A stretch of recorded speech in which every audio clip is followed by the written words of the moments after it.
Welcome in, everybody, to Dig on America, where we give you the dig on U.S. history, politics, policy, pop culture, and discuss how they affect socio-political issues.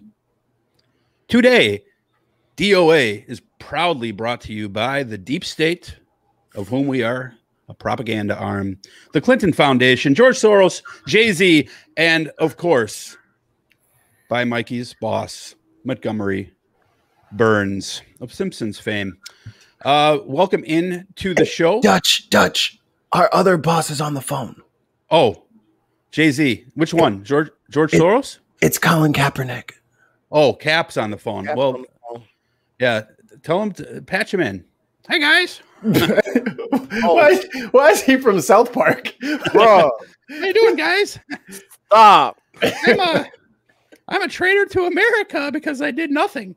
Speaking of traitors to America, I called out somebody for their I haven't introduced you yet. Hello, Mikey. Welcome to the show. Y'all know what the business is. Yeah. Someone was wearing a hoodie and it had like the camouflage pattern, but it was like black, but then like the camouflage was the American flag. I was like, thanks for violating the flag code there, big guy. That's different. Yeah. I was like, he's like, what are you talking about? I'm like, you are violating the flag code.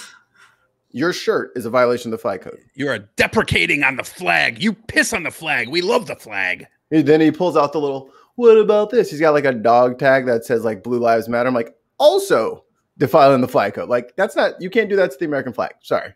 I know you guys think it's cool, but you're just as bad as Cap. So suck on that, conservatives. Suck on it. And suck on he didn't take a flag and deface it. He bought it? Or the image of the flag. I'm sorry. He didn't take the image of the flag and deface it. And that's like the little loophole that people try to jump through. They say, no, it only pertains to an actual flag. So if a girl wears an actual flag as a bikini, then there's a problem. But if it's just the image of the flag, I tend to agree with that for the most part. No, I'm digging it up. I think that's against it too. Anyway, folks, welcome to the show. You've already heard from Big Hussein. You've already heard from Michelangelo, Famine in the Desert, Famine. And we have a special guest with us today, whose name I am bound to mispronounce once or twice during the show because I do that. That's what I do for a living. So I mispronounce names. Right, Hassan? You've never done that. Yeah. But welcome into the show. This gentleman, his name is Shahid Buttar, and he is a progressive candidate from California 12, running against Nancy Pelosi again. He's also a community activist and a congressional attorney, if I remember correctly. Is that correct? Constitutional. What did I say? Congressional. I said congressional attorney, of which there's no such thing. What is that? A congressional attorney is an attorney who works for Donald Trump and tries to get him off impeachment. That's what I just created. That it's a new thing. So none of them yet who advise congressional committees. So it's not crazy, you know. Like you're in the ballpark. It's all good. Perfect. So Shahid, do us a favor if you would. Tell us a little bit of the elevator speech on yourself, what you do, what you're down with, and why on earth you came here to this horrible place.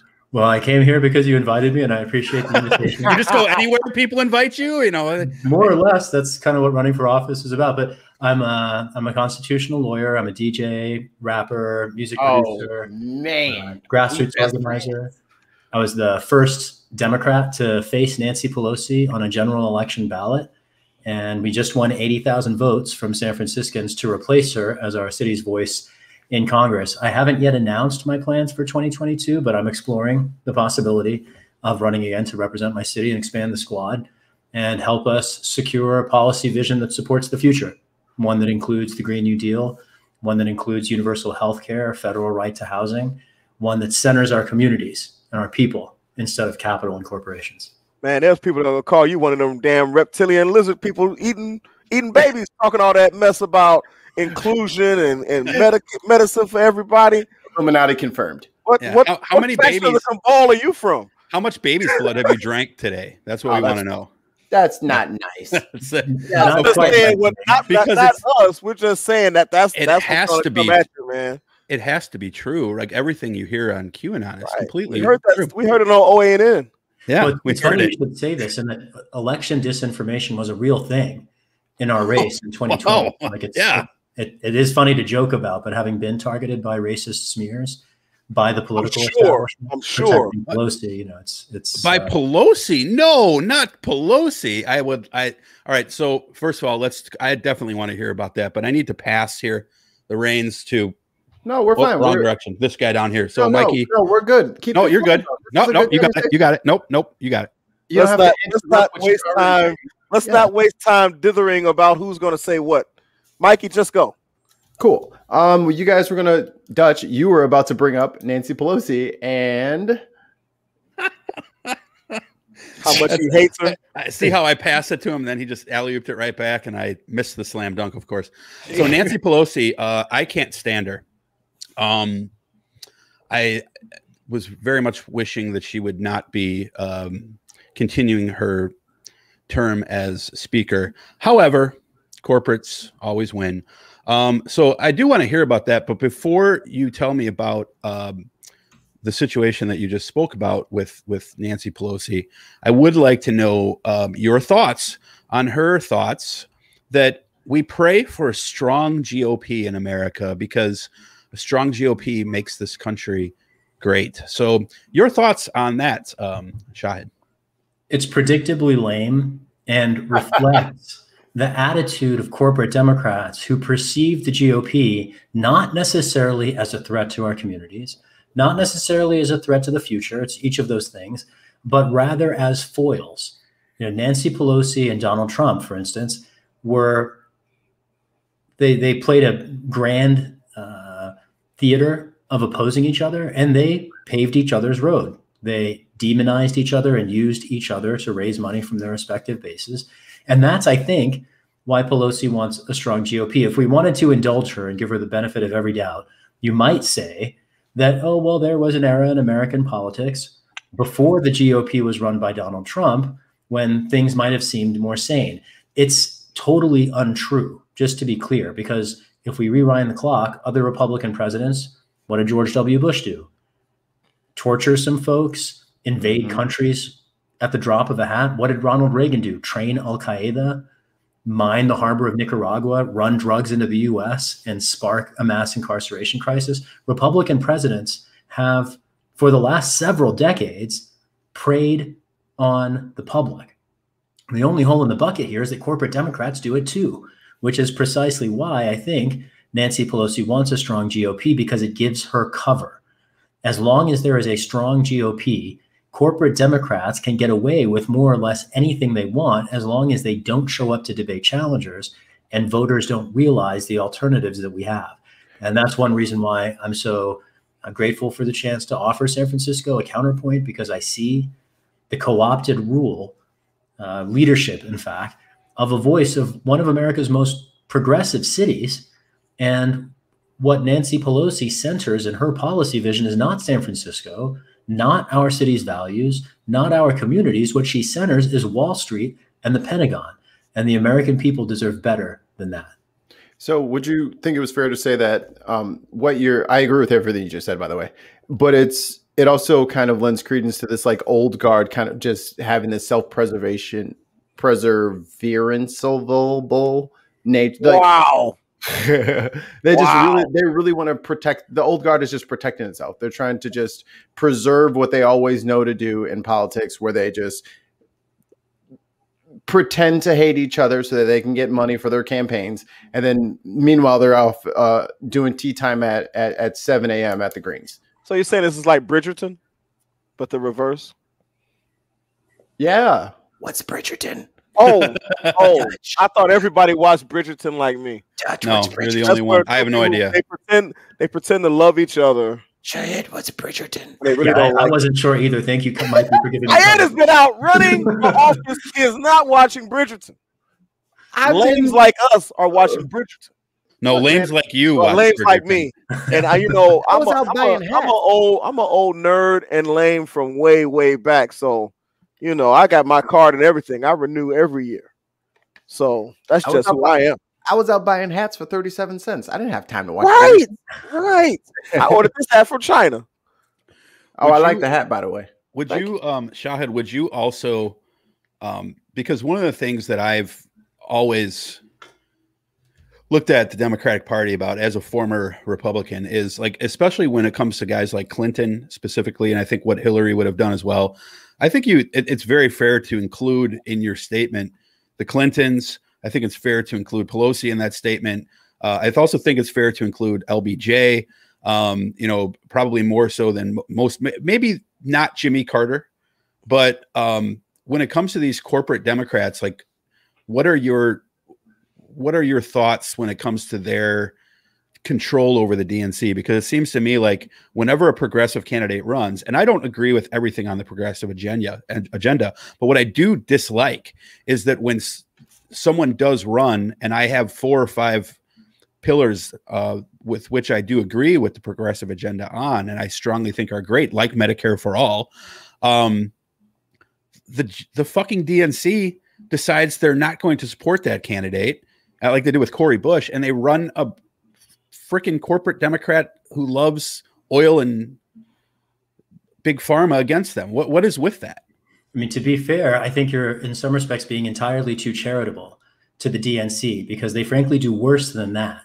The DCCC, the Democratic Congressional Campaign Committee, announced that any consultants, any staff, anyone who works with, supports, consults with, is hired by a campaign like mine challenging an entrenched incumbent, that those people will basically be forever blacklisted and denied opportunities within the party. That might sound like a problem for people like me.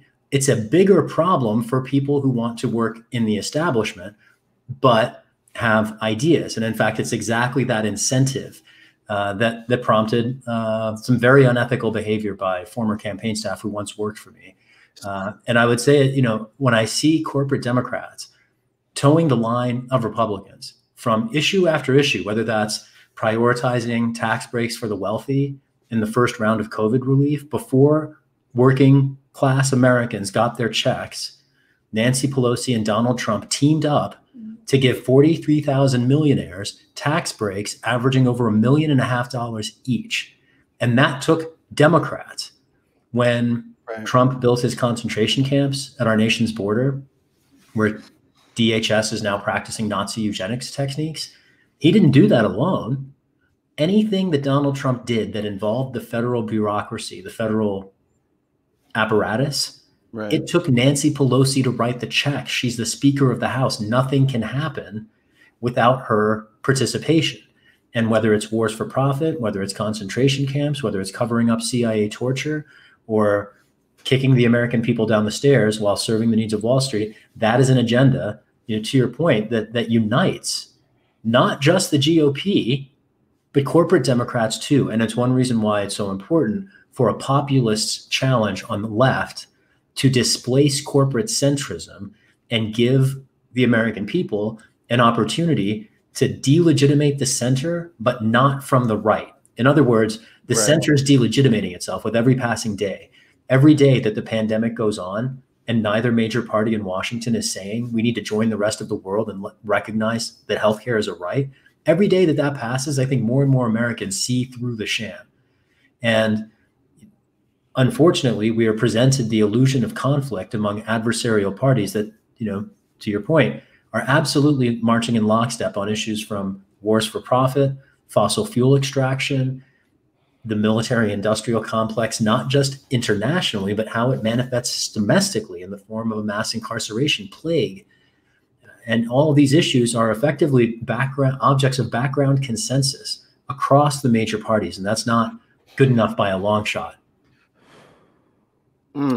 Fair enough. I like you, Shahid. What was I like you too. Thank you. That's good. Well, not so fast. You don't like him yet. You don't know him that well. You don't know what I think. Yeah. Get the hell out of my brain. Look at I'm talking to him. I'm talking to Shahid. Damn, dude. I'm talking to Shahid, not Mikey. Shahid, don't make character judgments yet, Shahid, about any of us. What was it specifically that happened to you before we get into the history part? with Pelosi with the campaign, because I do want to hear about that, and I doubt I'll be shocked. I appreciate that. And just to be clear, it didn't come from Pelosi. These were smears made by campaign careerists who wanted careers in the establishment. And I had one quick question. Yeah. What you said, the DCCC, what is that exactly? That's the first I've heard of that. Democratic Congressional Campaign Committee. So it's the organization that supports Democratic incumbents when they seek re-election. And that blacklist policy I described was its attempt to suppress challengers like Jamal Bowman, Cori Bush, me, other members of the squad. You know, everybody who's as a St. Louis native. My girl Cori Bush tore it down. That's my girl. Are you from St. Louis too? I grew up in the county, so Cori Bush. Right. Midwest. Yeah. So, Cori represents the district where I graduated from high school. And I got to be honest with you. Where'd you go to high school? Ladue, Horton Watkins High School. You went to Ladue? I didn't go to high school down there. I went to South County for middle school, and then I moved back up here to Chicago now. Okay, right on. I went to Chicago for college and spent 10 years there. I told you we was friends. No doubt.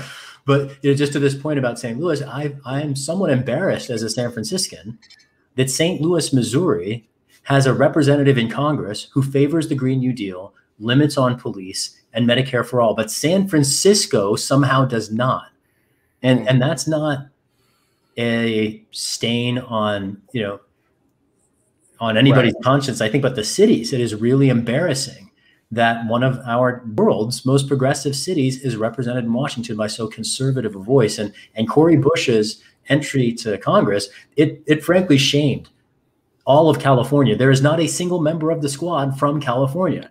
And that goes into the Senate too. Look at Feinstein. I mean, I don't think Xavier Becerra is any different than, he's probably to the right of Kamala Harris on a couple of issues, which is saying something, because she wasn't, the most left, what you would call a progressive candidate. I think she pretended to be sometimes, but look at the right wingers we have here.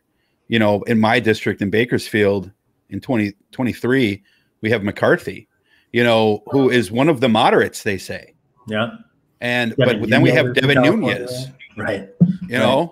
So it's like somehow the extremists on the conservative side make it in, but the more progressive folks on the left are completely blackballed out in the state. Look, Gavin Newsom is right in that.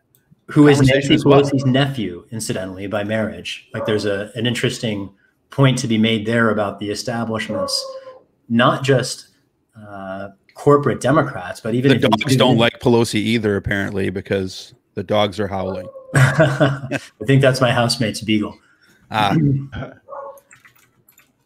But you were saying? I'm sorry. You were going to talk about what happened with the what were the specifics of what they did? Right. So a bunch of people seeking careers in the establishment made up false sexual misconduct allegations, and they spread it across political organizations in San Francisco. They accused me of a pattern of inappropriate behavior with volunteers. And just to be clear, there's not even a single incident. And it took my volunteers, who my former staff was lying about, to come forward. They shared text messages proving that it was all a fake plot. And the very same newspapers that printed every accusation among a dozen that these people articulated, not a single one of them was willing to actually cover the facts. And it did take The Intercept eventually, after 2 months, actually reported the story and made clear that there was nothing here. They were there. But by the time they did that, with the same energy, that's what I was just going to say. Do they report their apology and retraction with the same energy as they reported the accusations and allegations? No, it's on page 8. Not nearly. And not only that, but they, when you throw a bunch of stories out in July, a few months before an election, accusing a man of color falsely of sexual misconduct for political purposes, right, and then the story doesn't get corrected until late September for a November election. And I want to make this clear: the victims of election disinformation are not the targets.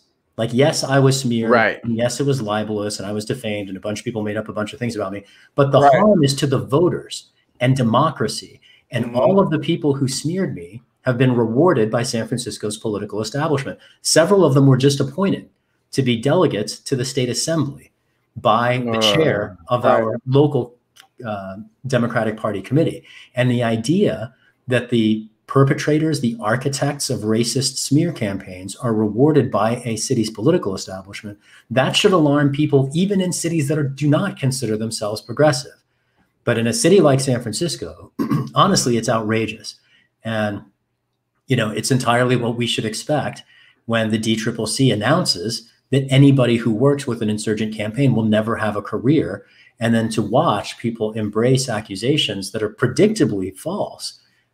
You know, to me, it was, to say the least, disappointing. And I'll just say that, you know, I remain committed to the issues even more so than ever. And the last thing that will ever push me out of politics is a racist smear campaign by a bunch of careerists. I fought the Bush administration. I fought the Obama administration from the left. I fought Trump's corruption. I fought Nancy Pelosi's service to all of those administrations. There's no way a group of self-promoting careerists are going to push me out of politics. Yeah, he ain't going nowhere. So so come with your facts next time. Guess who's on the campaign next time? It's me and High and Dutch. We showing up too. Shahid, boy, out there for life. That is so infuriating to me, and I have to laugh and giggle and make jokes about it, because this is why good people don't run for office, right? This is why people that we actually want to be in positions of power and to make certain decisions are not doing it, because it's like, oh, nah, man, I got too many skeletons in my closet. And then I know that I've known them for a million years. I know Haas well enough. Whatever skeletons he thinks he has, the one that they're going to make up about him are 10 times worse. Right. Well, you just nailed it. You know, I don't have skeletons in my closet. It's one reason why I ran, because I have the receipts for 20 years. I've done unpopular things that prove to be right in retrospect. Right. And I'm tired of saying I told you so. And, you know, to your point, if you don't have skeletons and you challenge power effectively, some people will hang a bunch of paper mache ones in your closet and then run those by the press. And, you know, I've lamented the erosion of the media establishment in the United States and its, you know, co-opted lack of independence, its diminishing capacity. I've frankly been amazed at not just the failures of the press, but the weaponization of the press in the service of the establishment. And, you know, I'm used to that in the sense of Washington reporters who don't fact check their sources and just, you know, print anonymous quotes by government officials as stenography. I didn't expect that from San Francisco journalists who describe themselves as progressive. And, you know, they'll take editorial positions that favor progressive interests, but then they'll embody white supremacy in their so-called journalism. And, you know, that infected outlets from the San Francisco Chronicle to The Intercept, Mission Local. I mean, outlets that at one point covered our race fairly, unfortunately, were willing to serve the establishment instead of their own professional ethics. And it was ultimately democracy and the voters of San Francisco who were harmed as a result. Again, I have to smile and like nod my head, because I can't just scream into the mic and fix it. It'll be bad for the audio. Dutch will yell at me. He'll tell me to turn my gain down. It'll be this whole thing. But thank you for fighting. I'm not popping, am I, today? No, I think you got you dialed in, big man. You dialed in. Please put your tongue in your mouth when you're looking at me, though, because you're doing the whole MJ. Easy LL. Like, Spice Adams. Stop. Looks like he's dribbling down the lane. I just sprayed some jupe. Wearing some Guess jeans.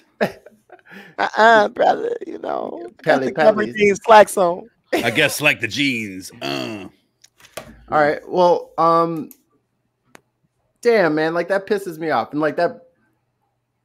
Just to be clear, though, before you get too pissed off, in spite of that, yes, and in spite of a corporate media whiteout, because the corporate television stations in San Francisco never covered us once, and in spite of being outspent 15-1, we still scored more votes than anyone ever to challenge Nancy Pelosi. And as the first Democrat on the ballot against her, you know, another thing that harmed the city and democracy was her refusal to debate anyone since 19 87, and there's not a single reporter anywhere at any point that has ever asked her how she justifies that. And, you know, in spite of those obstacles, to still win 80,000 votes, I'm stoked. So she's refused to debate since 87? The last time she debated anyone, Ronald Reagan was the president. Holy wow. And she's the leader of the so-called Democratic Party, which I find particularly amusing in terms of the just layers of hypocrisy. The irony. And I kind of, because of politicians like Nancy Pelosi, I refuse to identify as Democrat. I'll just say, it's like, what are you? As like progressive, and I'm a secular humanist. That's all you need to know. Right on. Yeah. I care about people in general, and people like you give me hope that the Democratic Party of the 80s and 90s is on its way out. Well, and I can get back on the squad. You know what I'm saying? Get back on the team now, because I have a couple of younger people that I talk to and mentor and shit like that, and they think politics is stupid because everybody's on the same team. Right. Well, the people in power now seem to be mostly all on the same team. Yeah. But there are people that are not on that team and are ready to replace the people who are supposed to be standing for X, Y, and Z, who are not standing for X, Y, and Z, and are just literally being on the same team with people who don't have everyone's best interest at heart. Just to make a couple real quick points here. One, I want to go back maybe 5 or 10 minutes ago. We made this point that the center is delegitimating itself. The reaction of those young people who you're mentoring is a predictable reflection of precisely that. They have witnessed the reality of cooperation among parties who rely on a rhetoric of opposition. Right. And young people see through spin, you know, and that's a very revealing and important recognition, I should say. Beyond that, when you talked about the flex and challenge within the party for its soul, 2 points to make here. One, corporate Democrats and their seizure of the party are relatively recent. Now, that happened under Clinton in the 90s. We're only 30 years into that kind of particular co-optation. Now, to Dutch's point, you know, previous Democratic presidents had their problems too, right? I mean, LBJ in Vietnam, you know, I could go on. But the point I would raise here is the particular fealty to Wall Street, the willingness to serve the finance industry and to put the military industrial complex, you know, not just in the context of foreign wars, but resource allocation, all the various dimensions of putting them before we, the people of the United States. It was really Bill Clinton who pioneered that. And corporate Democrats call that a success. Right. Because, and this is the thing I'd want to say here. It's really easy to score tactical victories when you give up all your strategic goals, which is exactly what corporate Democrats do. They brag about victories like getting Biden in the White House when the policy agenda has no relationship to the party's rhetoric, right? I mean, he's a perfect example of a right-wing corporate Democrat promoted by the center. And I think those young people that you're mentoring who recognize that there is, unfortunately, another layer going on that doesn't get reported, the extent to which these people in Washington are ultimately playing on the same team against the rest of us, against we, the people of the United States. It's an incredibly astute observation, and I'm glad to see young people gripping that. But I would last thing to say here is the squad. When you were talking about people challenging the center, there's the squad in Congress. What a lot of people overlook is local politics. When you drill down to your city council and your school board, almost anywhere in America, there is someone who is about it and has done the work and is doing it not to build a career, but to represent their community. And even if, you know, Bernie Sanders is the only presidential candidate you've ever seen actually go to the mat for the American people, there are people in every community across the United States seeking elected office at very empowered local small jurisdictional units. The smaller the unit, the more empowered the office. And to your young people who are disillusioned, and you know, one thing you might remind them is even if they recognize the vacuousness of national politics, there's always the opportunity to seize the reins at the local level. Boy, the right wingers aren't going to like you because you speak so eloquently. You're like Obama Part 2. You know, he's so well spoken. But it's you hear the timbre in his voice. Yeah. like that with that beard. Say again. You wouldn't think he'd speak that well with that beard. No, but like what you were saying is interesting because I had a congressional candidate on back in 2018 who ran against Lucille, is it Roybal Allard in LA? I think 41 or 40 or something like that is her district. And when he was on, now he was a Green Party candidate, but he made the general election. And one of the things that I found interesting is when I posted our interview, and he said a lot of stuff that I didn't agree with, but I got lambasted, and so did he, for promoting a candidate because Lucille Allard, Lucille Royale Albard, I think I'm saying her name wrong. Like I said, that's my thing. But Roybal Allard, I think. Roybal Allard. It's her father was like a civil rights champion for Latinos in the 1950s and 1960s. Great. But because of the fact that her father was a civil rights champion, therefore she must be perpetually in Congress. You know, how dare you run against her? How dare we promote it? Right. You know, we got super crazy messages on that back in probably June of 2018 when we ran that interview. So it was that was really where it first stuck with me, like this backlash against progressivism. And from someone who's not really a progressive, but I do share a lot of those tenets, you know, it's disturbing because you talked about the disintegration of the center. You know, I think also the center is mischaracterized because a lot of times, like, I think of myself as being more in the center, but not because I'm soft on an issue. Like, I believe in 2A. I believe in, you know, I prefer lower taxes in an ideal world, but I know taxes make societies work at the same time. You can't have a structured society without tax. You know, look at the Articles of Confederation for proof if you like. But you know, also when it comes to Medicare for all and civil rights, I'm further left than almost anybody you'll meet. And that's not being in the middle. That's just saying, hey, this is what I believe in and going all for that. But people will say, oh, well, because you must just be soft on the issues like Joe Biden, you know, but it's unfortunate. But at the same time, you know, that's the polarity of this country, is like both sides there's an intolerance to any different idea, whether it's good or bad or indifferent. You know what I mean? So one thought here I want to particularly press on that you raised about what is the center, specifically about Medicare for all. Let's just talk about that. There are bipartisan majorities across the entire United States that favor recognizing a universal right to healthcare. And they recognize that it will drive down costs, that it will improve outcomes, that it will prevent homelessness, that it will be a no-brainer, a job stimulus creation lever. And yet people describe the center as the corporate refusal to accept the bipartisan will of the United States.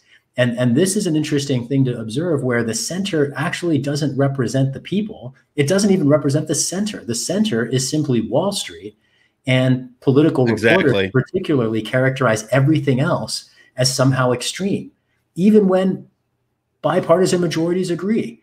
And I think it's important for us to claim this, not the center, but the polity, and to, you know, put we the people of the United States in our rightful place at the center of our policy calculus. There was a study done by some Princeton University academics. This was probably 4 or 5 years ago now.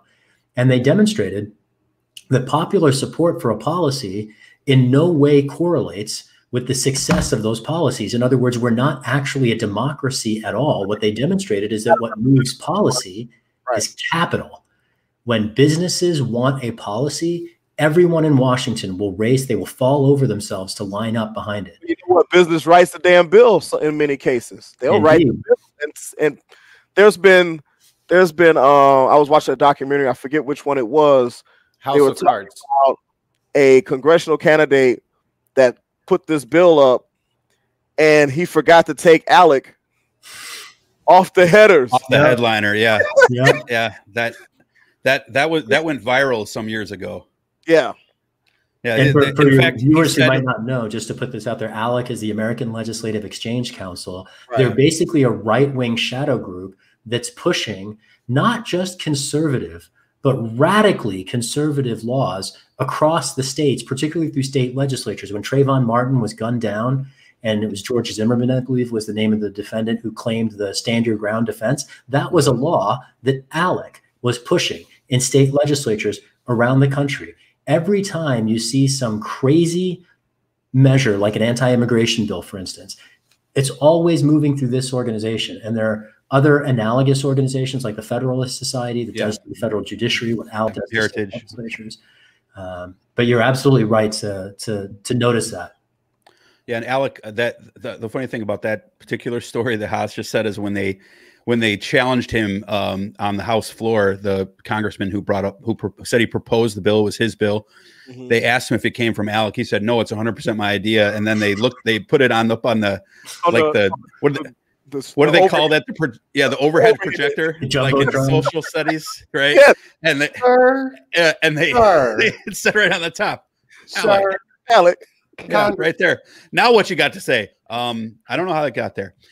All right, so must have been George Soros on the left. Yeah, but if it's Soros, then it's I mean, we're funded by Soros. We're still waiting for our check, but we're definitely funded by George Soros. Right. Man, I've been waiting on that longer than that stimmy, man. I've been sitting here. You haven't been waiting on it longer than I've been waiting on my care package from CAO. I'll tell you that. No, you have not. That's gonna go on. That's perpetual. Roy Bell Allard and I'm not waiting for us anymore. They damn cigars on the podcast. Don't be mad at them. Maybe it's been COVID. Maybe their CEO Shahid is a cigar company. He was doing a lot of reviews of their cigars. Then he reached out, was looking for like a little care. Oh, they reached out to us, didn't they? Because I kept tagging. Maybe they forgot. Maybe the dude that was in charge of it got fired. You don't know. How they do the chocolate brown brother? Maybe he got fired, B. Maybe he got fired.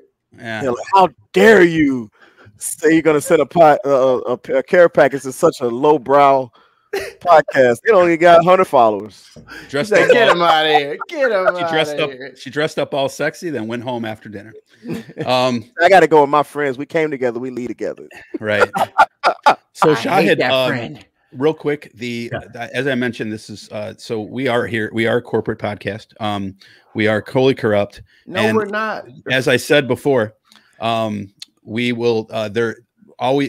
Your cost for being here is not only the $1 million finder's fee, but we do ask also that you retweet every tweet that I tweet out for the next 5 years. So, wow, yeah, that's called. That was on the rider from us to you. Yes, it was in the contract. You didn't see it, so and pay me $1 per tweet. So one thing that we do here on this show is we cover a historical topic. I think we're at that point where we'll head to that. And at any time during this little quick conversation that I'm going to have, if anybody wants to stop me, you just say pause, real nice and loud. I will pause real quick and fair. And we can discuss whatever context that that this particular history lesson teaches us in today's socio-political context. Today, because we have Shahid on the show, I have totally stereotyped and decided to go with the topic of immigration. So I'm once again making assumptions, but I did read into your bio, and that is something I think that you are happy about that I will do. I'm an immigrant, proud of it, eager to hear your thoughts on the history. So, like Obama, you were born in Kenya, correct? England, actually, but I was born outside. So here we go. You know. So we can call this segment, "Let's Take It Back." Pause. The dig on immigration. Let's take it back. I like it. All right. So here we go. Immigration. After the Civil War and up until 1898. Pause. No, I'm just kidding. Just test to make sure my pause worked. All right, we're good. All right, it's working. After the Civil War and up until 1898, over 1.3 million land claims were filed under the infamous Homestead Act. Of course, almost zero of which were granted to former slaves. In fact, over the 100-year history of the Homestead Act, which did not end until the 1980s, only 3,500 blacks were granted land compared to nearly 1.7 million whites. Sort of explains black rural population in the flyover states, if you think about it. And by the way, anybody who's thinking it, Native Americans being moved to and reserved land because we gave their land, we took their land and gave them different land, doesn't actually count. So yours truly, Rutherford B. Hayes. This was all necessary socialism in the eyes of the U.S. government due to the tremendous growth of American cities, where industrialization led to large populations, all in need of eating this funny, weird thing called food, which was grown on these weird places called What the fuck farms. is food? What is food? Anybody it is McDonald's processed meats. Oh, I ate that yesterday, man. I can't eat bad food no more. I'm old. Yeah, I'm finding that out myself, man. I can't eat that trash. Just McDonald's, man. It doesn't, and I used to love a quarter pounder with cheese meal, and now it's like that's what I had. I like the fish though. The fish I can do. I'll do okay. Good. Yeah, I like the fish. Cod. It's cod. It's frozen fish. That's fine. Yep. Yeah. So perhaps the government didn't perhaps the government didn't mind overlooking this socialism due to the fact that the U.S. was in the midst of its first ushering in, then destroying Reconstitution and enacting black codes and Jim Crow laws. So city dwellers grew from 20% of the U.S. population in 1890 to over 55% in 1910, thanks mostly to immigration. Immigration in the United States brought almost 40 million new citizens during this time period between 1890 and 1910, all chasing the so-called American dream. Of course, colonization by Europeans was sort of immigration, but most of the immigrants in this period were from Europe, but mostly from Ireland due to the scourge of Mikey Famine's evil twin, potato famine. Luckily, however... Easy, laddie. Easy. Luckily, however, many Germans and Dutch also came to the U.S. during this period and gave us two awesome things, beer and me. So thank you to the Germans and Dutch. I declare war on the Dutch people for their transgressions. What do you like, 55 Dutch, 55 years ago? Yeah, please do. Now, in fact, the founder of Bismarck, North Dakota, once said, immigration is a good thing. The higher the volume of immigration, the better it goes for us. After this initial wave, the next phase of European movement abroad was mostly Italians, Jews, or Catholics escaping persecution, and lucky them, they arrived just in time to face new scientific theories, air quotes, authored by Boston's Immigration Restriction League, which labeled them as not only different races, but also those whose low level of civilization was fit only for menial labor and predisposed them to criminality. I thought I was going to hear a pause there, but I didn't hear a pause. It sounds eerily like the playbook used to dehumanize certain folks that was working there for free. How dare you, Big Haas? How dare you? I know, bringing up the race card. Shahid, this is about the halfway point. Any thoughts at this point in time that strike you? Well, I mean, to be very succinct, this is colonialism replicated in a particularly American fashion. But please go on. That was covered 2 weeks ago in our history lesson. So thank you for paying attention to the show. He watched that episode, and if you guys haven't seen it, go ahead and check us out on YouTube /Dig on America. Yes, youtube.com/Dig on America. And then go watch that one. Yeah, go watch. Shahid did. So luckily, that particular amendment brought up by Boston's Immigration Restriction League was vetoed by President Grover Cleveland. But before you go screaming America, old Grover, before he started at Sesame Street, had just identified a very nice non-white group of people who were immigrants to discriminate against. This would be the Chinese, who were suspicious because they looked and spoke a little bit different. Enter the Chinese Exclusion Act. In fact, now, Shahid, you'll love this part. In San Francisco refused to educate Asians, and even when ordered to do so by the Supreme Court, they responded by segregating schools. In Rock Springs, Wyoming, they refused to give them schooling, even though they're demanded by the government to do so. Same thing happened to black people. We call it Juneteenth. Stop having slaves. Yeah. We'll totally do that. Oh, God damn it. Send sheriffs through to make sure they're not. We just said don't. Yeah. Yeah. Are they standing there? Are they standing in a group? What the fuck? I'm sorry, young dark-skinned gentlemen. Are you being paid for your wares and your work? I told you no slavery. You got to get a permit to walk by City Hall. In fact, that's actually true history. In Rock Springs, Wyoming, speaking of Asians, anti-Asian fear led to riots, which killed 26 people around the same time. So for phase 2 of this, and now that we have a little history, let's do a little history-inspired myth busting. So there are some conservative talking points that I want to address around anti-immigration that revolve around the anti-immigration Republican sentiment, which of course is characterized as we love immigrants while actually not loving them so much. The talking points here are brought to us by our very, very fond and dear friends over at that beacon of American higher learning, Prager University, which is totally a real accredited university, according to Tiffany Trump. They have a website that's got to be legit. It has to be. Good old PU was founded, for those who don't know, by conservative pundit and future employer of Candace Owens, Dennis Prager, to fight the liberal bias in academia.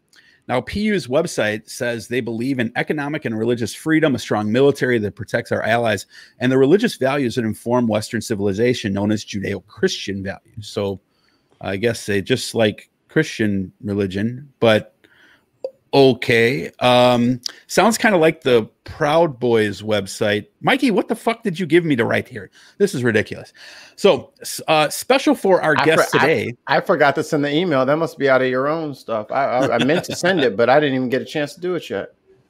Well, special for our guest today, we focus on a PragerU video called A Nation of Immigrants, hosted by Michelle Malkin, a daughter of Asian, who is the daughter of Asian immigrants. And she basically says a couple of things. In fact, I want to, let's see if I can, take a quick half a pause here, and share my screen. So I put a couple of,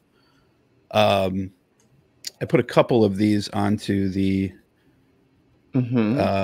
well, we can PowerPoint here. So here we go. This is a PowerPoint that I made, and I just want to say this for a reason. So I'm going to make my screen bigger here. You'll see in a second. Come on, man. You'll see in a second here. This is why I wouldn't let you make videos. So Michelle Malkin is the daughter of Asian immigrants, and like I said, so claim number 1. And of course, I brought up Candace Owens. I just want to put a little Hitler mustache on her there. Don't do stuff like that. That's I will do as I please. Don't do stuff like that. It's not. That's not. We don't need to go there with her. She's already stupid enough. We don't have to go to the Hitler route. She's in mourning today over Rush. Let her have her moment. Oh, he'll have his time. I got something for him. So claim number 1 that she says, and I've pulled it up on the screen here.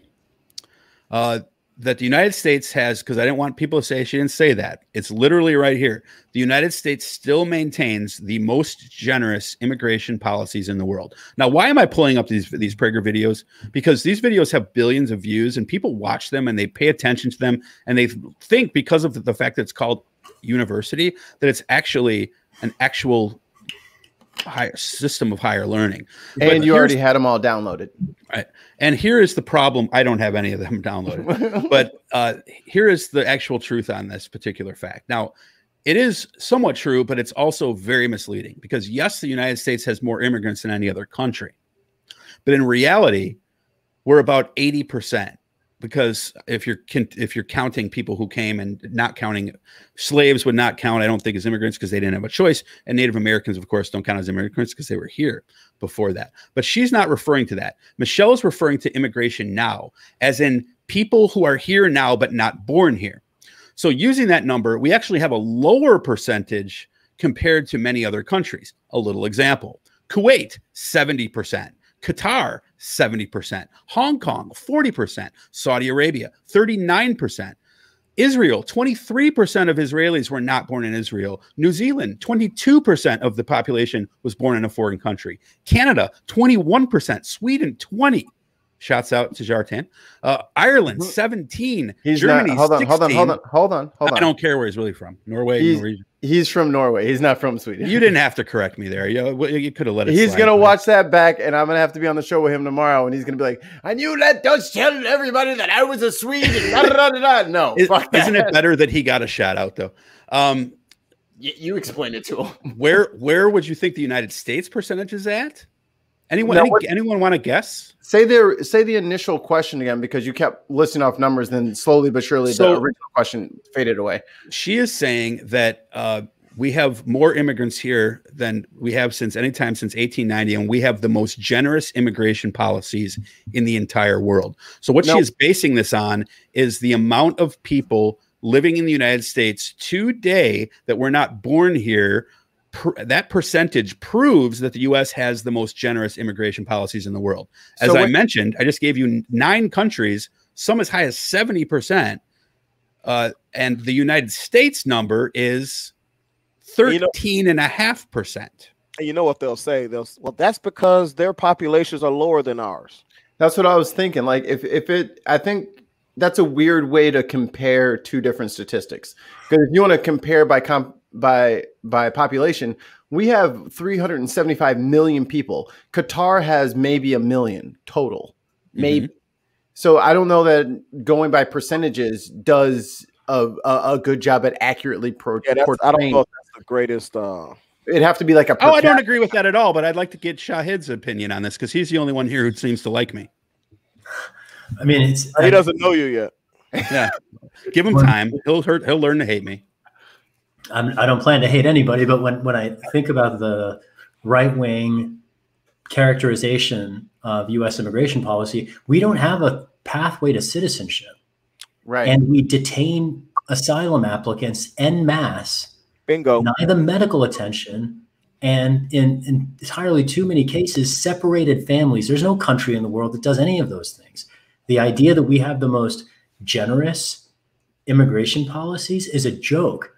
I mean, I'm a U.S. citizen. I was naturalized as a child, and my family is a perfect example of how, frankly, random this system was. I mean, I think I've lucked into any number of privileges, educational privilege, work opportunities. Just the fact to be a U.S. citizen and the opportunity to be a U.S. citizen is one that most immigrants don't, frankly, ever get because we don't even have a pathway to citizenship. Thank you, Clinton. Just to make, to expand the circle beyond immigrants, you don't have to be an immigrant to be offended by measures marginalizing immigrants, particularly because any number of surveillance policies have been justified by targeting us and have then become pretexts to monitor even U.S. citizens born in the United States. Just a quick story here about NGI. This is the Next Generation Initiative, program by the FBI.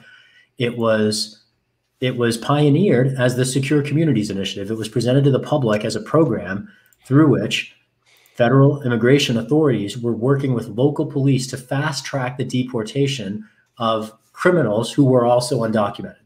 And that's, that was sort of like the thin edge of a wedge. What it resulted in was a biometric database with 500 million records in it, drawn from sources as mundane and innocuous as state departments of motor vehicles, which the FBI co-opted into a nationwide surveillance network, specifically using us immigrants as punching bags. And if the rest of America, if conservative America were in a position to grapple with the way that these attacks on immigrants have been used to undermine their own rights, I think that they might find themselves maybe less immigrant, because at the end of the day, whether you're an immigrant or you're not, we're all being, frankly, marginalized by the very same set of security institutions. Same people, yep. Fear is a great motivator for people to give up their freedoms. And people that hate immigrants, hate is just a substitute word for fear. There you go. And they give up their privacy and their rights, and at the time they'll call it being strong and being patriotic and loving their country, XYZ, while just handing over, freedoms and not fighting the fights they should fight, instead choosing just totally fear-based or hate-based issues to hang themselves on instead of Patriot Act. Right. Well, I ain't got nothing to hide. Patriot Act. That doesn't mean that you should allow yourself to just not have any semblance of privacy. As I speak, right next to my phone here, that is probably mic'd. The mic might be on right now. They got the link. I sent them the link. I might have tripped one of those keywords that triggers an algorithm to record your conversation. We know. Hey, that's true now. You see the black helicopter out your window? Hey, I want to riff on a couple pieces that are really grounded. Go ahead. Mikey spoke the Patriot Act. So for 6 years, I led a national civil liberties organization that was dedicated to overturning the Patriot Act. And so I've spent a good portion of my career fighting particularly that law. Nancy Pelosi last spring extended the Patriot Act and expanded it to give Donald Trump surveillance powers he did not have before, even after having impeached him. And there was a set of terms you used, Big Hoss, when you referred to politicians not fighting the fights. And that choice of words was interesting because the reason that there are, for instance, international asylum rights, the reason that there are international human rights at all is because we fought a world war to establish them. And then we lost those principles, not to any foreign power, not in any armed conflict. We lost the international human rights that we fought a world war to establish to ourselves. Rome fell from within too, man. Yeah. So I appreciate that, guys. Now continuing on as I'm running into the home stretch here with this little lesson. You guys saw on the screen a bit ago, I had the other claim up, and the claim that Michelle Malkin made was that the United States has more immigrants as a percentage of its total population than at any time in 1890, which is why I use percentage. Now, is that true? Is what true? That? Okay, so it is true, but this was my, but my combating of that is that her fact has no context. Finish your whole thing. Let me let you finish it. My bad. So her fact is true. We do have more immigrants as a percentage than any time since 1890, but you have to look at context here, I think. Now, context is key. For most of U.S. history, we basically had no immigration laws. Borders were basically open. And in fact, we recruited immigrants to come here, generally from Northern Europe, in fact, exclusively from there. If you could afford the ticket and you were Northern European, then you could come in and you can get free land under either a head right or a homestead act. Mm-hmm. That is until immigrants started coming from Southern and Eastern Europe and later Asia, India, and Mexico. Asia is a new place I just invented. And that is when Americans started freaking out. So this mass xenophobia led to the first major immigration laws. Now, they were passed to exclude criminals, which is fine, but also, and this is a quote, to keep out literally lunatics or idiots. From 1920 to 1950. Why they try to ban Florida like that? That's fucked up. Yo. Yeah, why are they trying to keep me? I'm already here. I'm already here. You can't get me out, even though I'm a lunatic.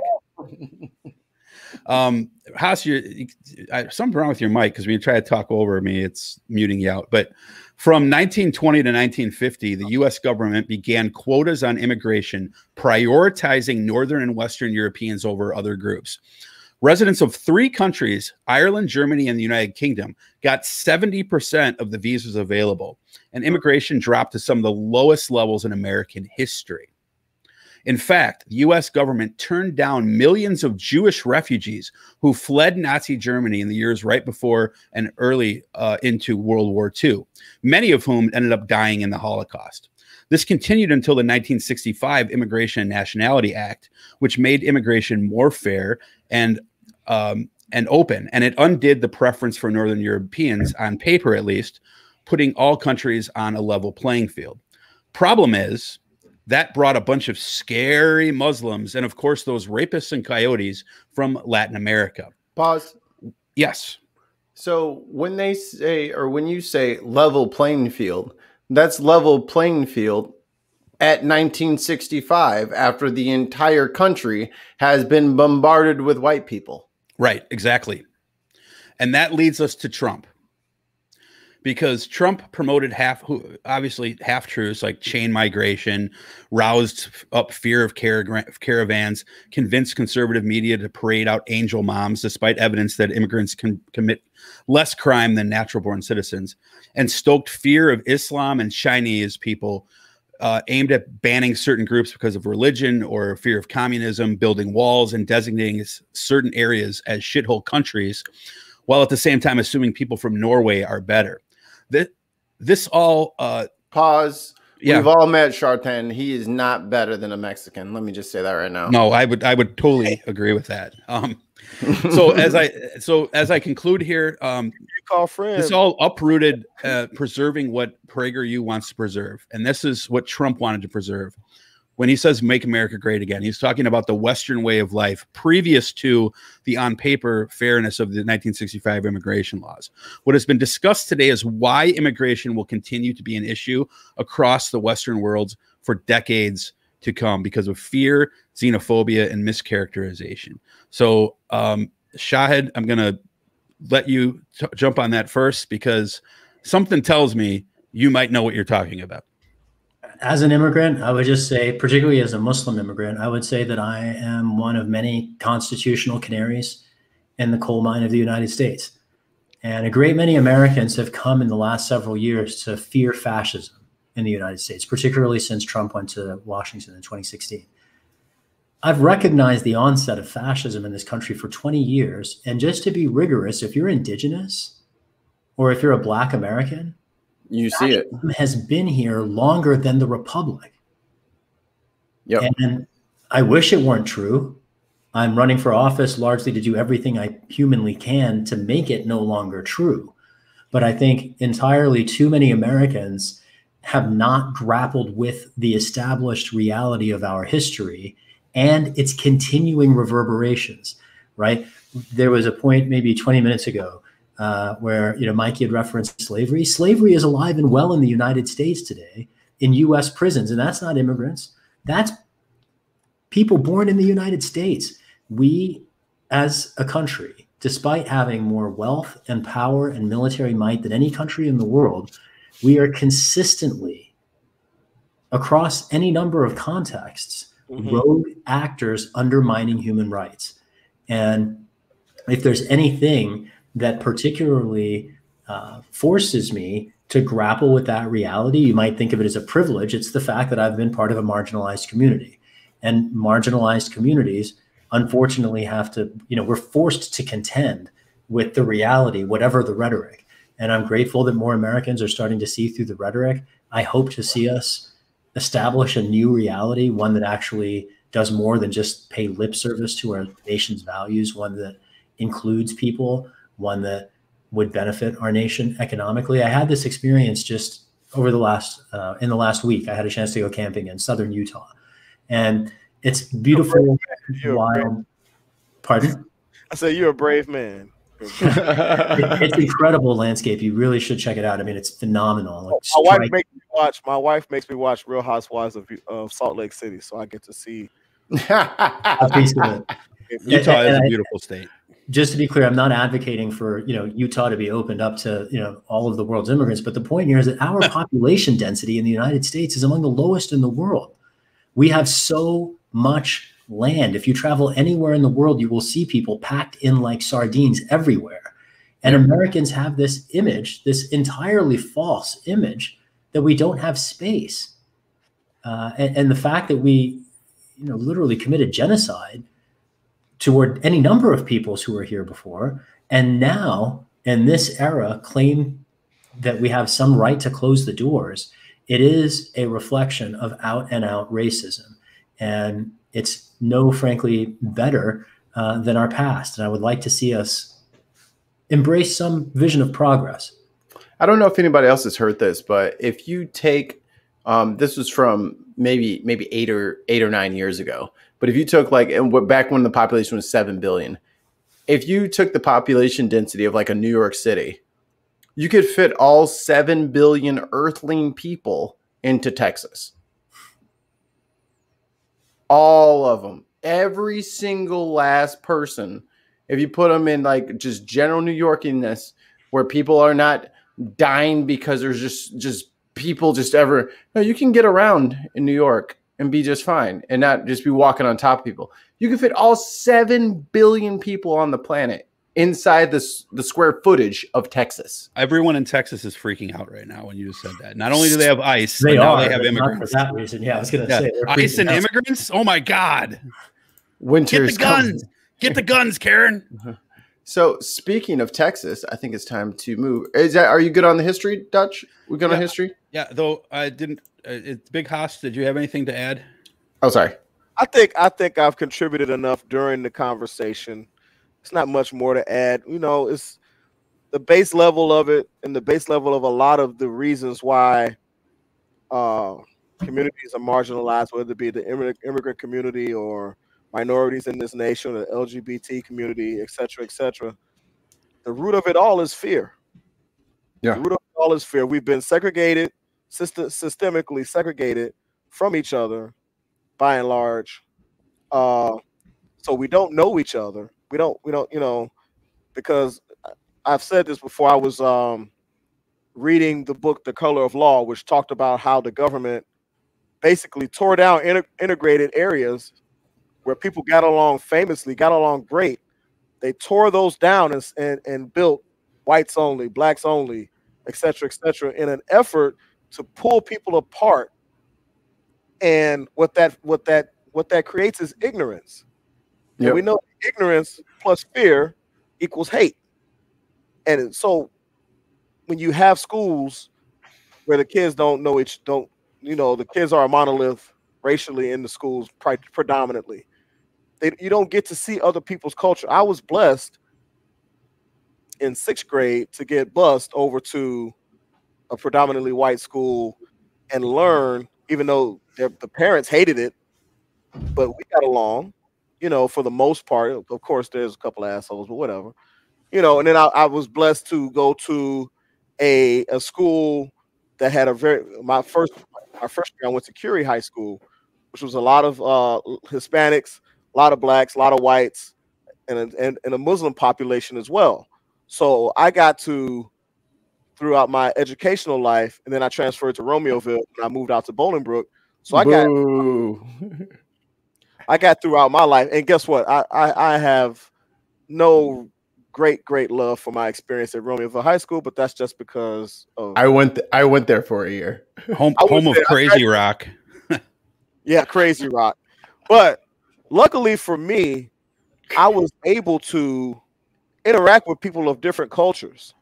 So, you know, hopefully my interaction with them helped them to understand Black culture, and my interaction, you know, along with, of course, the mandated, you know, rule, you've got to learn white culture anyway, but it helped me understand people. So when I got to college, I had less of a learning curve than a lot of my black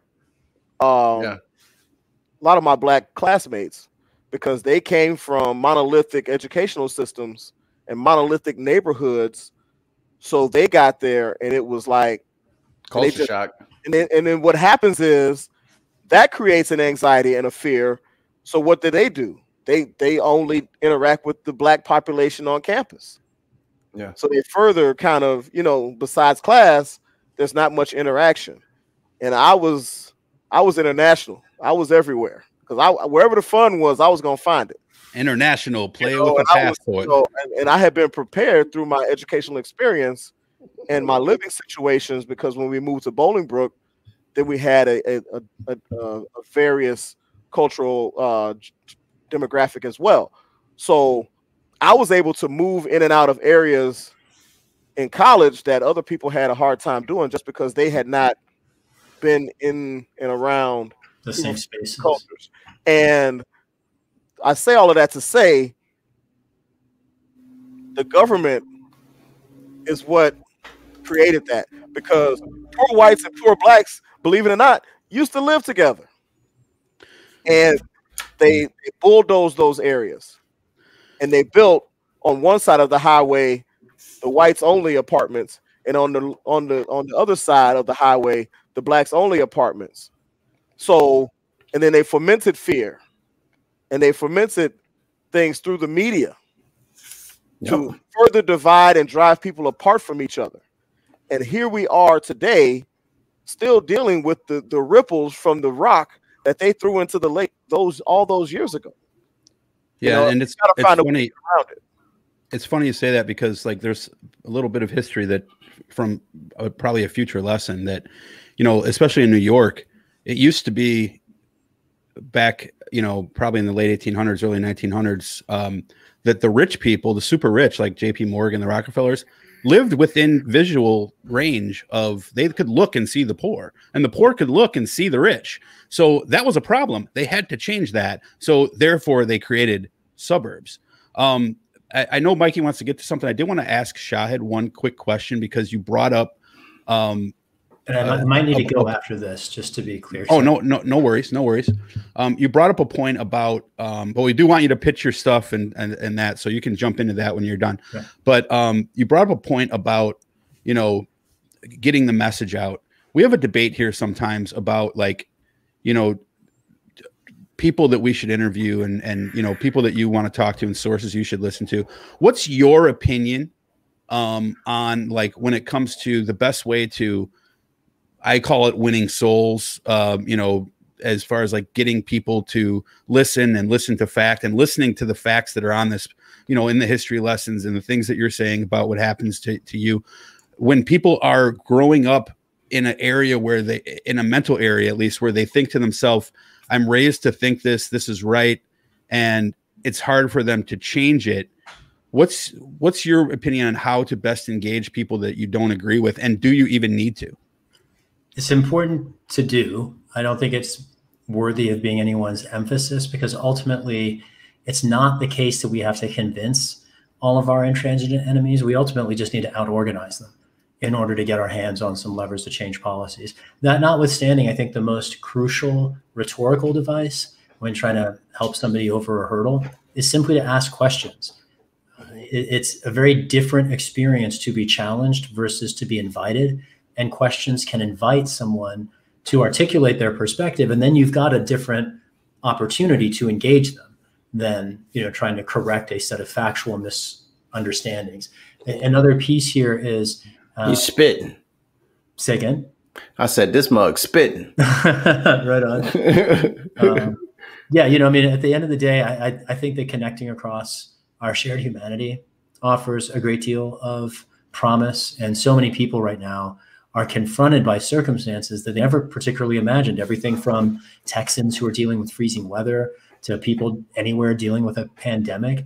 And at the end of the day, the lesson from all of these different crises, we are all in this together.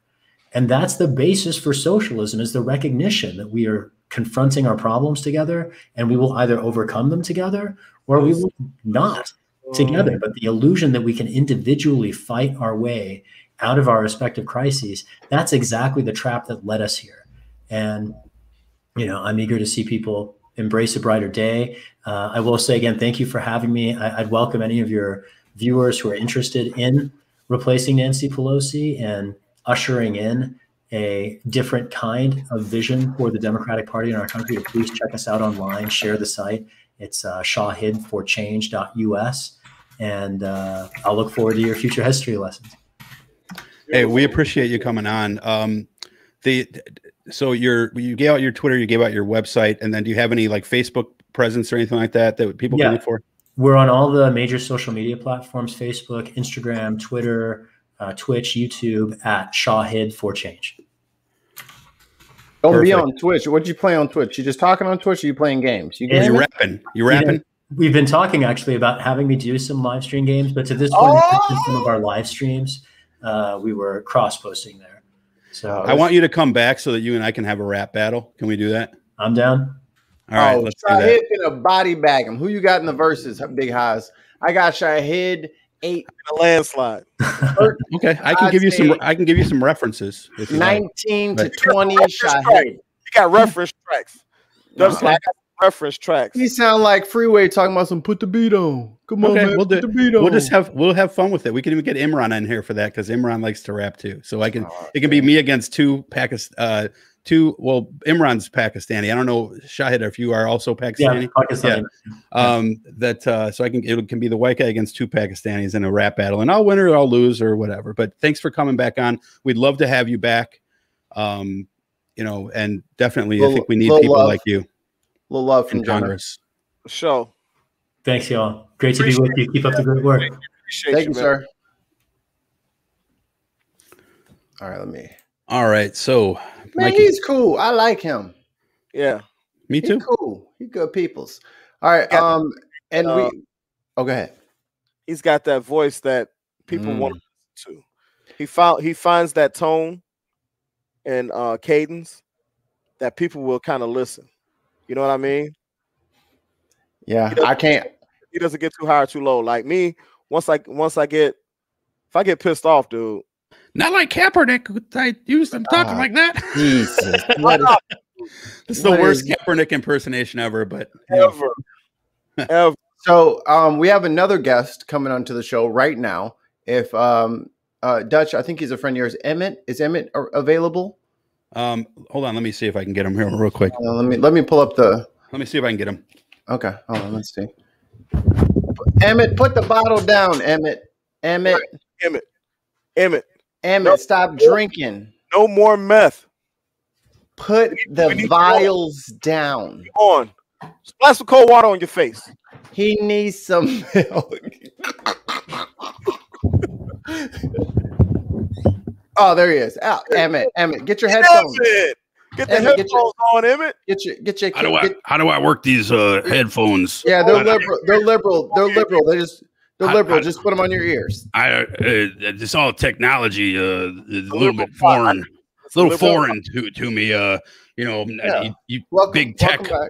Emmett Tucker here, Confederate trucker. Glad to be back on the show. I was just with my sister in the bathroom. No, yikes! You got to stop doing that. She's gonna get knocked out. She's gonna forget to take her pill, and then we're gonna have a real controversy. Well, I'm very pro-life, so we'll just never mind. So fastest runner ever. His lateral speed is. I'm also pro-gun in case she gets out of lip service with me. So one of your friends, Emmett, Tim Boyd, posted a tweet, or I think this is is this Facebook or Twitter? I think it's Facebook. Facebook post. It was a Facebook post. And I just wanted to know if you could just read this and give us your thoughts on your buddy Tim's post here. Can we have a moment of silence for Rush first? Yeah, go ahead and do that. Okay, good. There you go. Dear Lord, baby Jesus. That's more than a moment. Bye. Bless the Patriot Rush. Hey, all I gotta say is Black Lungs Matter. Fucker. I'm not learned too good here, but I'll try to read this New York Times liberal propaganda. No. This is from his own. He's a patriot. Yeah, this is a patriot post. Oh, I love me some patriots, except Tom Brady. I love Tom Brady. He doesn't promote MAGA enough. He loves Trump, but he doesn't promote him enough. He needs to come out and speak for Trump and this election that was stolen. So Tim Boyd, this patriot. Patriot says, do you need me to make it larger, or can you read that? No, I can. I'm learned. I went to 4th grade now. You're right. Let me hurt some feelings. Oh, I like this already. while I have a minute. He spelled minute wrong. It's MINIT. No one owes you, your family, anything, nor is it the local government's responsibility to support you during trying times like this. Sink or swim. America. It's your choice, America. The city and country, along with power. County. The county. I love the county. The county sheriff is my nephew. Along with power. And Grant, it is a double meaning there. Along with power providers or any other service owes you no thing. Fuck the bills you pay. I'm sick and tired of people looking for a damn handout. If you don't have electricity, you step up and you come up with a game plan to keep your family warm and safe. That's right. If you have no water, Right. you deal without. Right. This is Or you get down to the creek. Get to the creek with the buckets. This is a true patriot who wrote this. You deal without, and you think outside the box to survive. Now, outside the box include looting Walmart. And there. I'm sorry, is the white man speaking here? Or the well, how white are you? Have you done your 23andMe? I am the he's probably his own father. I am well, my sister is my mother. She's my brother's other lover. And my car broke down. My truck just ran away. All right, get back to reading. Get back to reading. My truck didn't run away. My dog did. But the dog's name was Truck. Come home, old Blue. I've got some old Sam's Club dog food for you. So anyway, you ran out of water. Get some damn water. If you're sitting at home in the cold because you have no power, we have white power, and you are sitting there waiting for somebody to come rescue you because your lazy ass is a direct result of your raising. Only the strong will survive and the weak will perish. I think that's from Ezekiel. This is sadly. No, hold on. Time out. The weak will become a church? Or will become a local county in Louisiana. I will strike down upon thee with great vengeance and furious anger. Right from the Bible. God. He types with his accent. That's hilarious. They will perish. They will. The strong will survive. That's how he say it. His perish, and the weak will perish. Folks, God has given us, and this is, I can tell it's going to be very profound. God has given us the tools. Hallelujah, to support ourselves in times like this. And the electricity grid. This is sadly a product of a socialist government where they feed people to believe that the few will work and others will become dependent for handouts. I am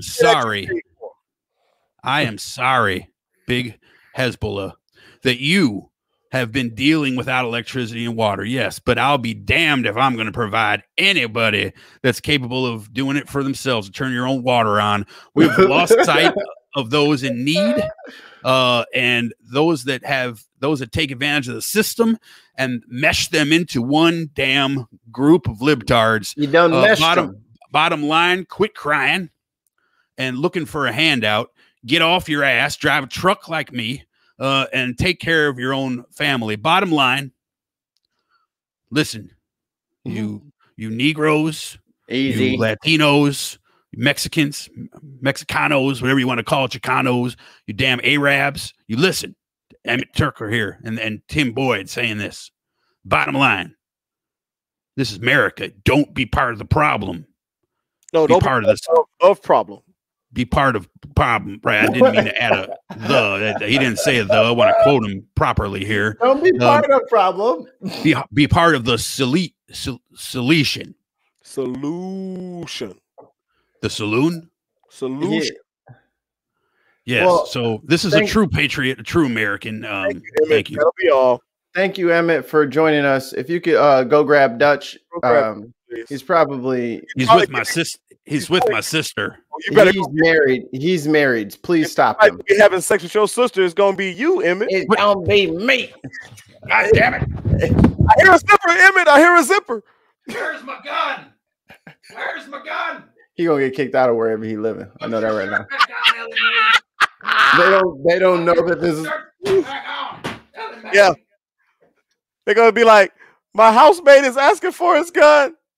Exactly. They're gonna swat him. It's gonna be 13 dudes with tactical rifles. Bookagoosh. Hey, thanks for grabbing Emmett, man. Did you have fun with his sister? No, he can't hear you yet. He ain't got his cans on. Oh, he done knocked the mic over. The things we do. Oh, we have something. Oh, we just have this in. News break. The devil. Hi. Good news. Rush has arrived and been processed. He's settling in well. Thanks, the devil, for that right on time update. Hi. They say nobody really cares. I'm glad that he's settling in well. Hopefully you're going at him with a potato peeler and some iodine right now. But also from the devil, a lot of Texans are rethinking their final destinations tonight. It's always warm down here. Thanks, Emmett. Thanks, Emmett. Yeah, you know, Dutch, thanks for about that reading was that he said we've lost sight of those in need when everything that he had written before that was disparaging those in need. Yes. And then those who are looking for a handout. Well, yes. At this time, it's not a handout. It's help. My thing, this is supposed to be United States of America. We're supposed to fight and come together in times of crisis. No. This mug said, hey, fend for yourself. Take care of your family. We don't owe you a damn thing. I know you pay the power company every month for the electricity. I know you pay the water company every month for the water. But guess what? They don't owe you anything, even though you're paying them to render a fucking service. What kind of bass awkward shit is that? How dare you think that I owe you the service that you paid for? Mm-hmm. Who do you think you are?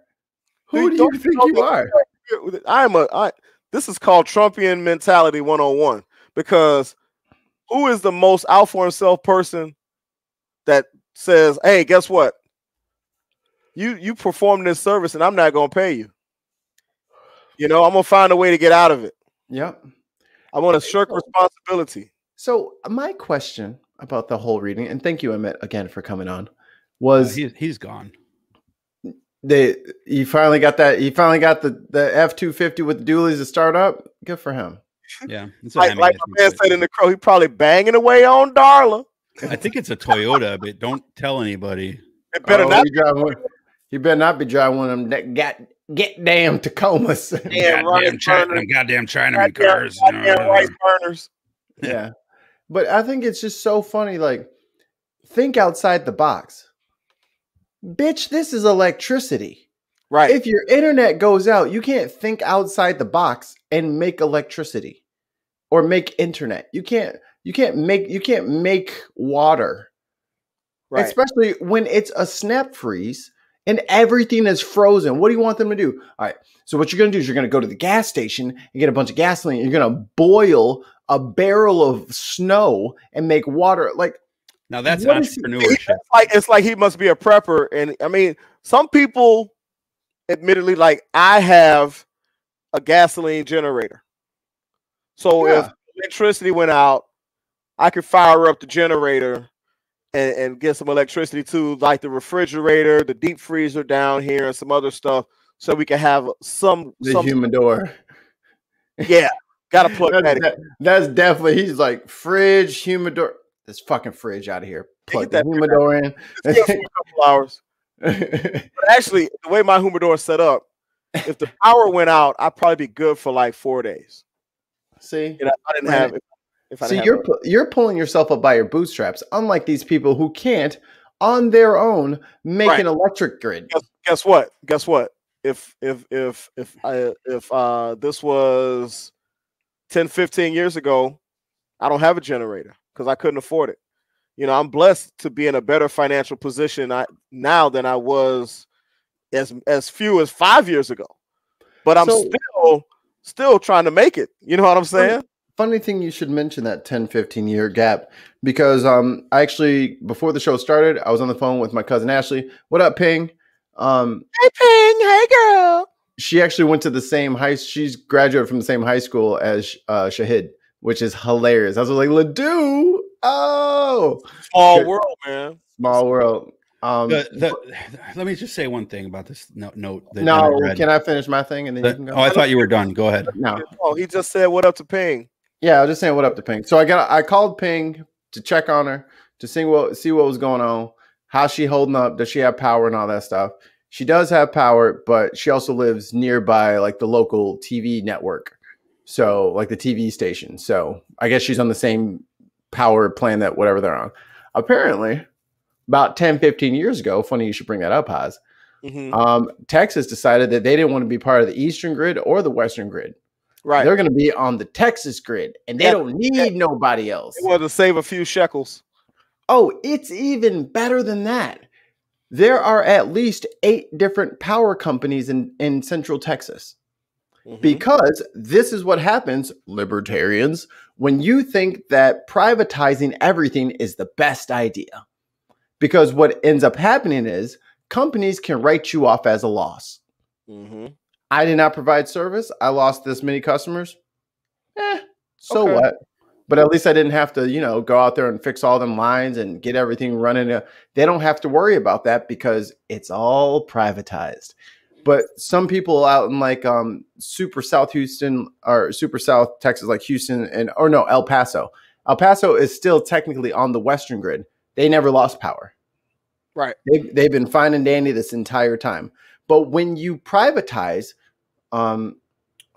utilities in such a fashion, you open yourself up for people not doing their due diligence, not planning ahead, and just out for the quick buck, which is what most large companies are out for. They're not in for like the best quality service for the people. They're out to make the most money. So if they have made the most money for 10, 15 years, and now this little snap freeze comes and everything goes down, and now they're going to lose all these customers, we could always just sell it.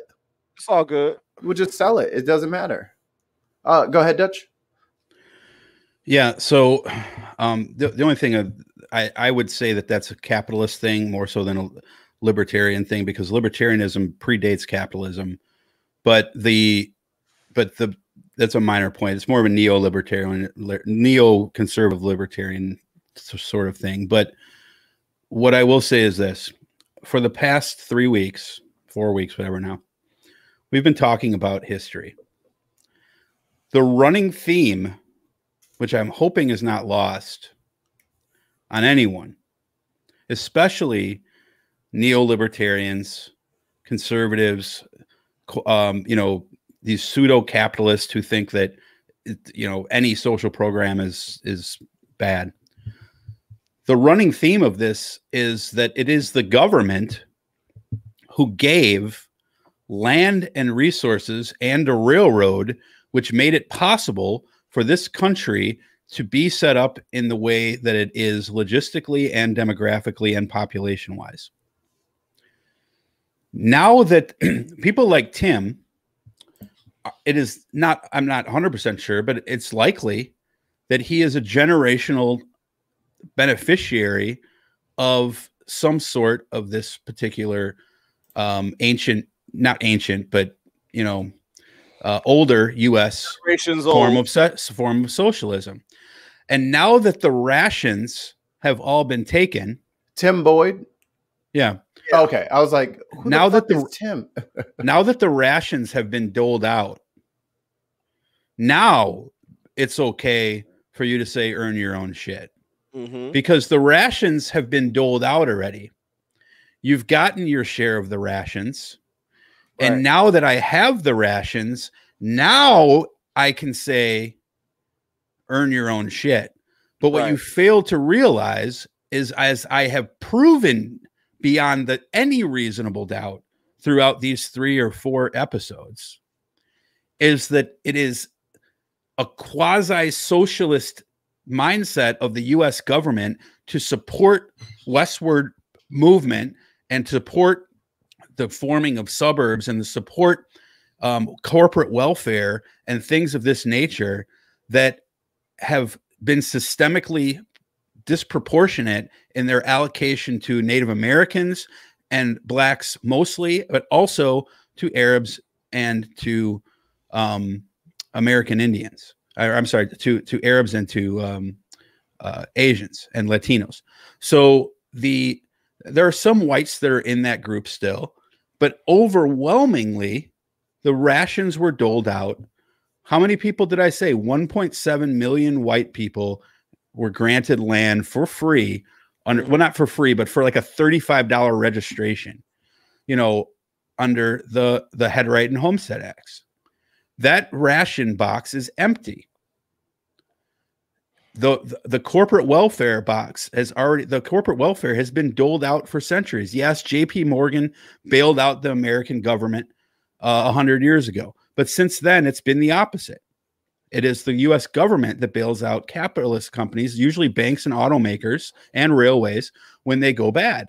So for someone to take this stance that it is 100% work without realizing the structure of the foundation of this pyramid that is the U.S., and not taking into account the things that we'll talk about when we talk about the civil rights era in a couple weeks or Reconstruction next week, is that you do not have equal access to opportunity for people who are of certain economic conditions compared to those who have generational benefits.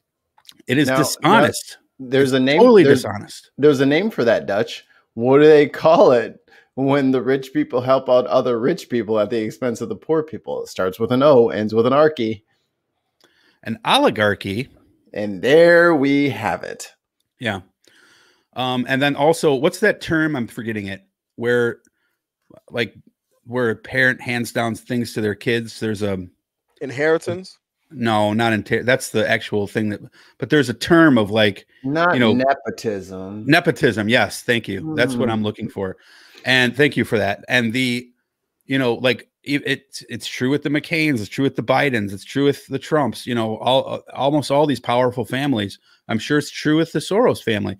But it's going to be true of Bezos and the guy from Microsoft, whatever, I forget his name. Bill Gates. Bill Gates. All these guys are, what they do is they say, look at this amazing story of how this person broke their back and made it and overcame all these odds. And those stories are great. But what they forget is that for every one of those stories, there is 100, if not 1,000 stories of people who tried just as hard and didn't make it. And that is why you need safety nets and minimums for people that are provided by the government that are reasonable and fair and adequate to take care of those who can't take care of ourselves. And for those who want to take a biblical approach to this, that is precisely from the Bible, what I just said. So if you think it's not from the Bible, go read it. Being from the Bible would disinterest many people. It would disinterest people, but it would also, that is the foundation for many. And those are the people that I'm talking to. If it ain't to you, it ain't about you. If it ain't your shoe, quit trying to dance in them. I won't get us back onto the same thing. Before we get to the Black History segment, I think it's time, now that the leaves have fallen, as some would say, it's time for everybody's favorite segment of Dig on America, the podcast. You will never find a more wretched hive of scum and villainy. Welcome to the Humidor with Big Hoss. Find out what Hoss is puffin' and drinkin' today. If you try his suggestion, and you die. That is natural selection, and the VFU podcast is not responsible for you being weak effing sauce. Now, the one, the only, Big Hoss. I'm not on drugs. Hit him! Hit him with it, big dog. Let him know. What's going on, folks? What's up, everybody? How y'all doing out there? Today, I got, something. I would call this a quality mid-tier cigar from a well-known within cigar circles maker. I'm puffing on today, and you see it's almost gone. It's AMG. Look at that. It's almost gone. But this is a Perla Del Mar Maduro. All right, as you can see, real chocolatey, dark chocolatey brown wrapper. Little bit veiny. Nice little ash there. Nice little burn line. Had to touch it a couple times, but it's all right. Like I said, this is the Perla Del Mar Maduro. Now it's the Fife Dog of cigars. A little bit. It's pretty good. You know what? Fife. Anyway, I'm not gonna get on that tangent. Yeah, the clock's ticking. You're at 4 minutes and 30 seconds. Maduro is the successor to the 90 rated Connecticut rap Perla Del Mar. Now, I've had the Perla Del Mar Connecticut. Did not like it as much as I like this one. It's my very first time smoking this one. And I picked it because I had smoked the Connecticut before and I wanted to see how it stacked up. Very, very good. It is a puro from where, Dutch? Emmett Tucker's house. No. Where's it from, Dutch? Nicaragua. That is correct. So no República Dominicana? No. Honduras. And for those who don't know, if this is your first time listen to the Humidor, my first time talking about what a puro is. A puro means that the wrapper, binder, and filler are all Nicaraguan. Now, there is a small caveat to this. The wrapper is a Maduro Connecticut broadleaf. So it's Connecticut broadleaf seed that is grown in Nicaragua. So therefore, I still call it a puro because the seeds were grown in Nicaraguan soil. But purists would say that it's not really a puro. Okay. But this cigar is really, really good. It gives you a lot of spice, some coffee, some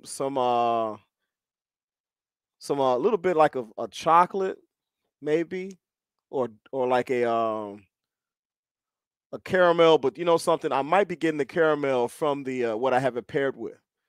But really good cigar, really good construction. It's holding together very well. Like I said, I had to touch it a couple times, but that's because I let the ash get long. Touch it, learn it, turn it, twist it, babe. Right. Automatic, touch it, leave it. Whoa! Calm down. I'm excited. I like a messy beat. Now, this Vitola is called the Corona Gorda. It's a 5.5 inch by 46 ring gauge. Okay, it's a skinny mini. It's a little thin, but that's okay. You get more wrapper, you get more flavor. So don't. Dutch is a rapper. Does he have more flavor? I don't know. We're gonna find out. Dutch, you got more flavor? I got the fever for the flavor. I do know we gotta fix your mic though. Whatever's wrong with it, we gotta get that fixed. I fixed it. He's cutting out though. Price point is really good. You know, you can get a pack of 5 for like between $27 and $35. You get a box of 25 for between $135 and $155 of this Vitola. If you go with the double Toro, which is a 6x60, price goes up a little bit. But you know, this Corona Gorda is pretty nice, and I have it paired with. Can y'all see that? Heaven's Door double barrel whiskey. Knock, knock, knocking on heaven's door. Yeah. Knock, knock, knocking on heaven. I'm sorry, man. Go ahead, do your thing.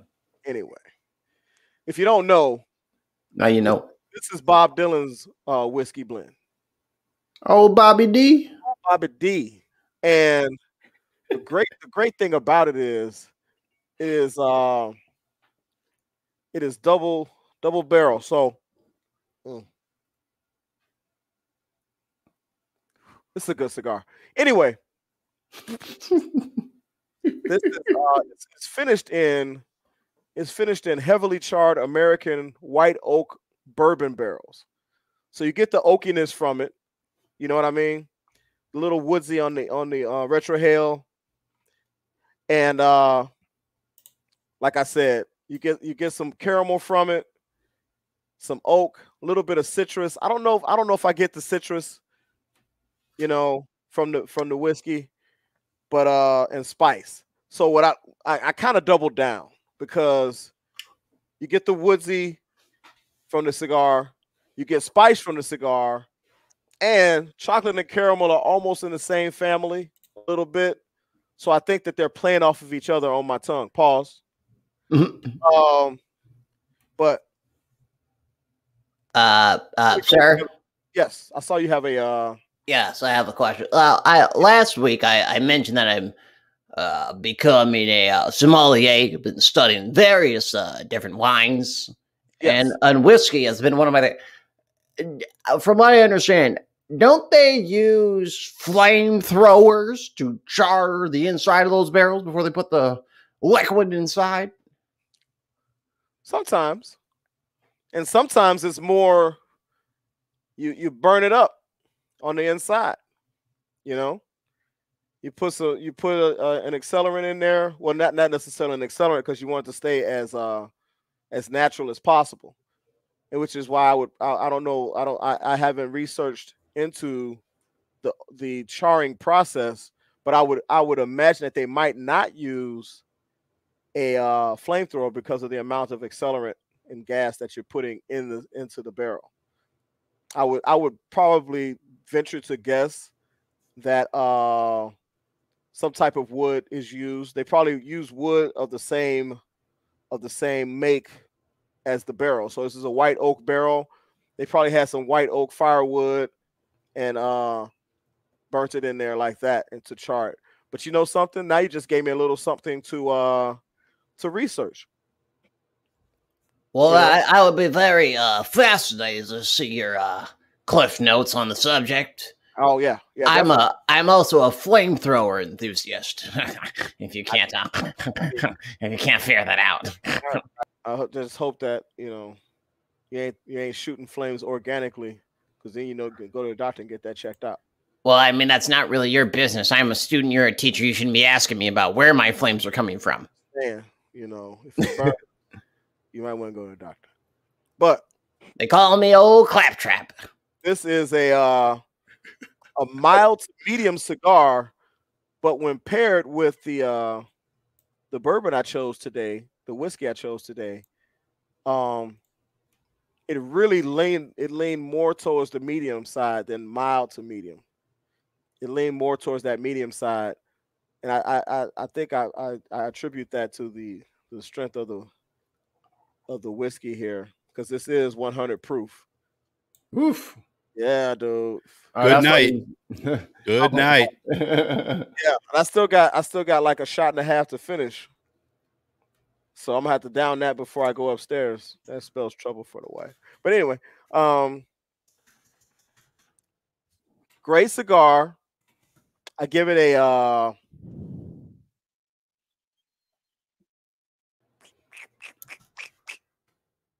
4.45. 4.45. Yes. 4.4 fizzle. Okay. Figgity. But it's a really good cigar. I would definitely recommend this for the novice smoker, because it's not going to knock you off your chair or anything. If you haven't really eaten, it's not going to make you sick and kind of really make you heady. Pause. But it's a great cigar to smoke. You pair it with the right whiskey, and the strength kind of goes up a little bit. The profile kind of goes up a little bit. But I think I would love to. That was the only one I had of that. I think I would love to have another one and see how it works with coffee. I think it might be a good one with coffee because of the dark chocolate. With coffee or with Coffee? Coffee. Coffee. So John Coffee. I tried to bring him back, boss. But man. And I think I gave it a 4.45 because it wasn't anything spectacular, but it was a good cigar. It's definitely something I smoke again. I probably get a 5-pack and let them sit and see how everything changes with age. What notes are enhanced with aging or resting, and what things kind of get muted. I'm interested to see that as well. So you know. Yeah. Thank you for listening to the Humidor. And like I said, if you got something you want me to review, send it to me. Reach out. I'll get you Reach out and touch faith. You know what I'm saying? You did good today, buddy. It was only 11 minutes. We're proud of you. You did it. You did it. The other day, you real quick, Haas posted a video, another humidor. Yeah. So thanks for doing that. But you mentioned something. I just want to, while we're here, I figured we can ask, we can see if you guys want to do this or if the listeners are interested. I'm interested. A while ago, and Haas brought this up on that podcast, which something I've been thinking about on that bonus video, about getting back to our goal of giving 30% of our Patreon intake to charity. Yes. That's you said that, so I'm taking it. That's something that you'd want to do. I would say that would be a good goal to have. Yes. Mikey, I don't know your opinion on that, but I would propose that if we get back to 100, yeah, if we get to 100, let's. No, for sure. And here's the thing. So set the goal. All of my friendos out there, all of my bestest buds who know me from various places on the internet, $1. If you guys can all throw $1 in the hat, maybe I'll throw some dollars in the hat, because I'll take whatever dollars I throw in the hat and put that directly towards the charity or whatever. And then we'll take whatever you guys give us to put it towards sports. So if you guys help us get that goal, I'll make sure that a third every month goes to the charity of our choice. Just hit us up, www.patreon.com/digonamerica. And then throw some pledges up there. I'll go through and update it.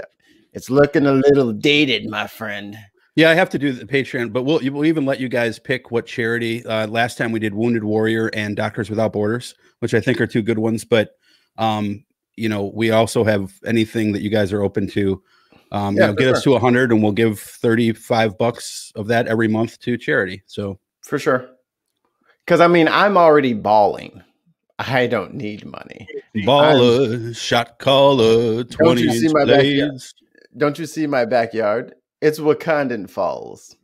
It's the Warrior Falls. We will not have it. We will not have it.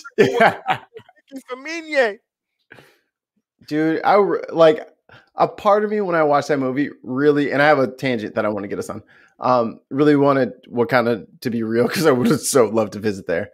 But gentlemen, how was your Valentine's Day? Let's talk to you.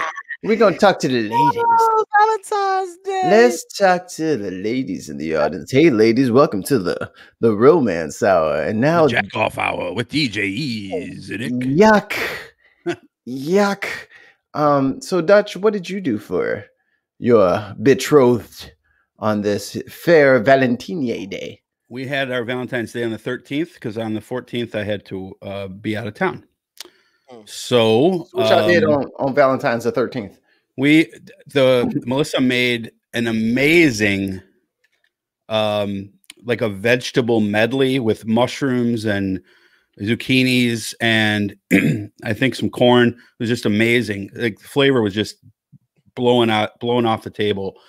And with some filet mignon. So it was filet mignon. Yeah, and by the way, Walmart's got a really good filet mignon, because I've been usually buy them at Albertsons, which is the California jewel for those in Chicago. But I always was under the impression that Walmart's meat sucked, but I bought some filet mignons from Walmart. They're actually pretty fucking good steaks. The filet is the New York strip, not so good, but the filet is good. Newsflash, Dutch, they all come from the same spot. That might be true, but I have heard at least in the past, I know that wasn't true. So, but it might be true now. Everybody buys from the same people. And then some butchers know how to cut well and some butchers suck. That's it. If I could ever go back in time, I'm not going to go back and be like a record producer and all that. I'm going to go back and be a butcher. You know how much fucking money those dudes, like a journeyman butcher, makes? It's unseemly. To just like make food that you're going to eat anyway. Well, I was always, weren't you of the opinion, being from Chicago, that Dominic's always had better produce? I was in Chicago. That was the prevailing notion. I was in Chicago at when Dominic's was around. I was too young. I wasn't shopping and buying food for myself. I was still a kid. A Jewel guy. I've always liked to meet at Jewel. We're talking about produce. Oh wait, did you mean like meat and produce? Well, I was speaking produce specifically, but I think that translated into meats and produces. So yeah. And we haven't been pausing when we say meat. I mean that was in the 90s and early 2000s. They're gone now, but they got eaten by Jewel. Yeah, well, a lot of stores have folded up, but yeah, Mariano's now. Jewel got eaten by Albertsons. There's always a bigger fish, as Master Qui-Gon taught us. So what are we learning about today for Haas, we didn't hear about your Valentine's Day. I'm sorry. Damn, just shut my man. Well, we can't hear your mic anyway, so speak louder. He's fine. You can't hear the mic. Yeah. You. My see, I am the luckiest man in the world because my wife, she is number one, she's not big on jewelry. So I saved a shit ton on the engagement ring. My man. And she's not big on these type of holidays. She calls them Hallmark holidays. Thank you. So she's not super big on it, but she did want to spend some time with the brother. So on turn off the lights with her brother Emmett. Me. So light a candle. No, I'm sorry. I'm done. What happened was this: I had to work at the cigar lounge, the Torch Cigar in Lockport, and I left the lounge and came home, and we had a stay date. Oh, that's cute. Hey, so we watched a movie. What y'all watch? Let's just say I don't remember. Oh, you Netflix and chilled it. I see what you had, big dog. I see you, big dog. It ended up into shenanigans. A little bit of D squared, and call it snoodly pooping. That's what you call it in your house. Why are you calling it that? That's so weird. So I think that's the idea. I'm not judging. We stayed in. Well, where were you gonna go? In. Yeah. Pause. Mikey, what did you do?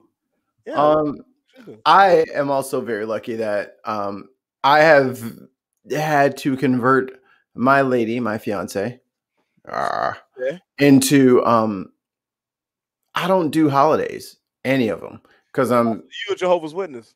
I'm number one, I'm a-religious, and also I think it's bullshit that I have to wait to show my affection for my girl on specific days. So there is any number of days throughout the year that I come home with flowers or just random presents, or I order her something and then I trick her. I'm like, oh, you're going to make me, you know what? You are so trash. You make me carry all the groceries in. Why don't you help me get the last fucking bag in the trunk if you're going to do anything? And she goes out there and there's a present wrapped up there. And she's like, you don't have to be a dick when you're giving out gifts. I was like, well, of course I do. I have to make you mad. That's my way of giving gifts, and I enjoy it that way.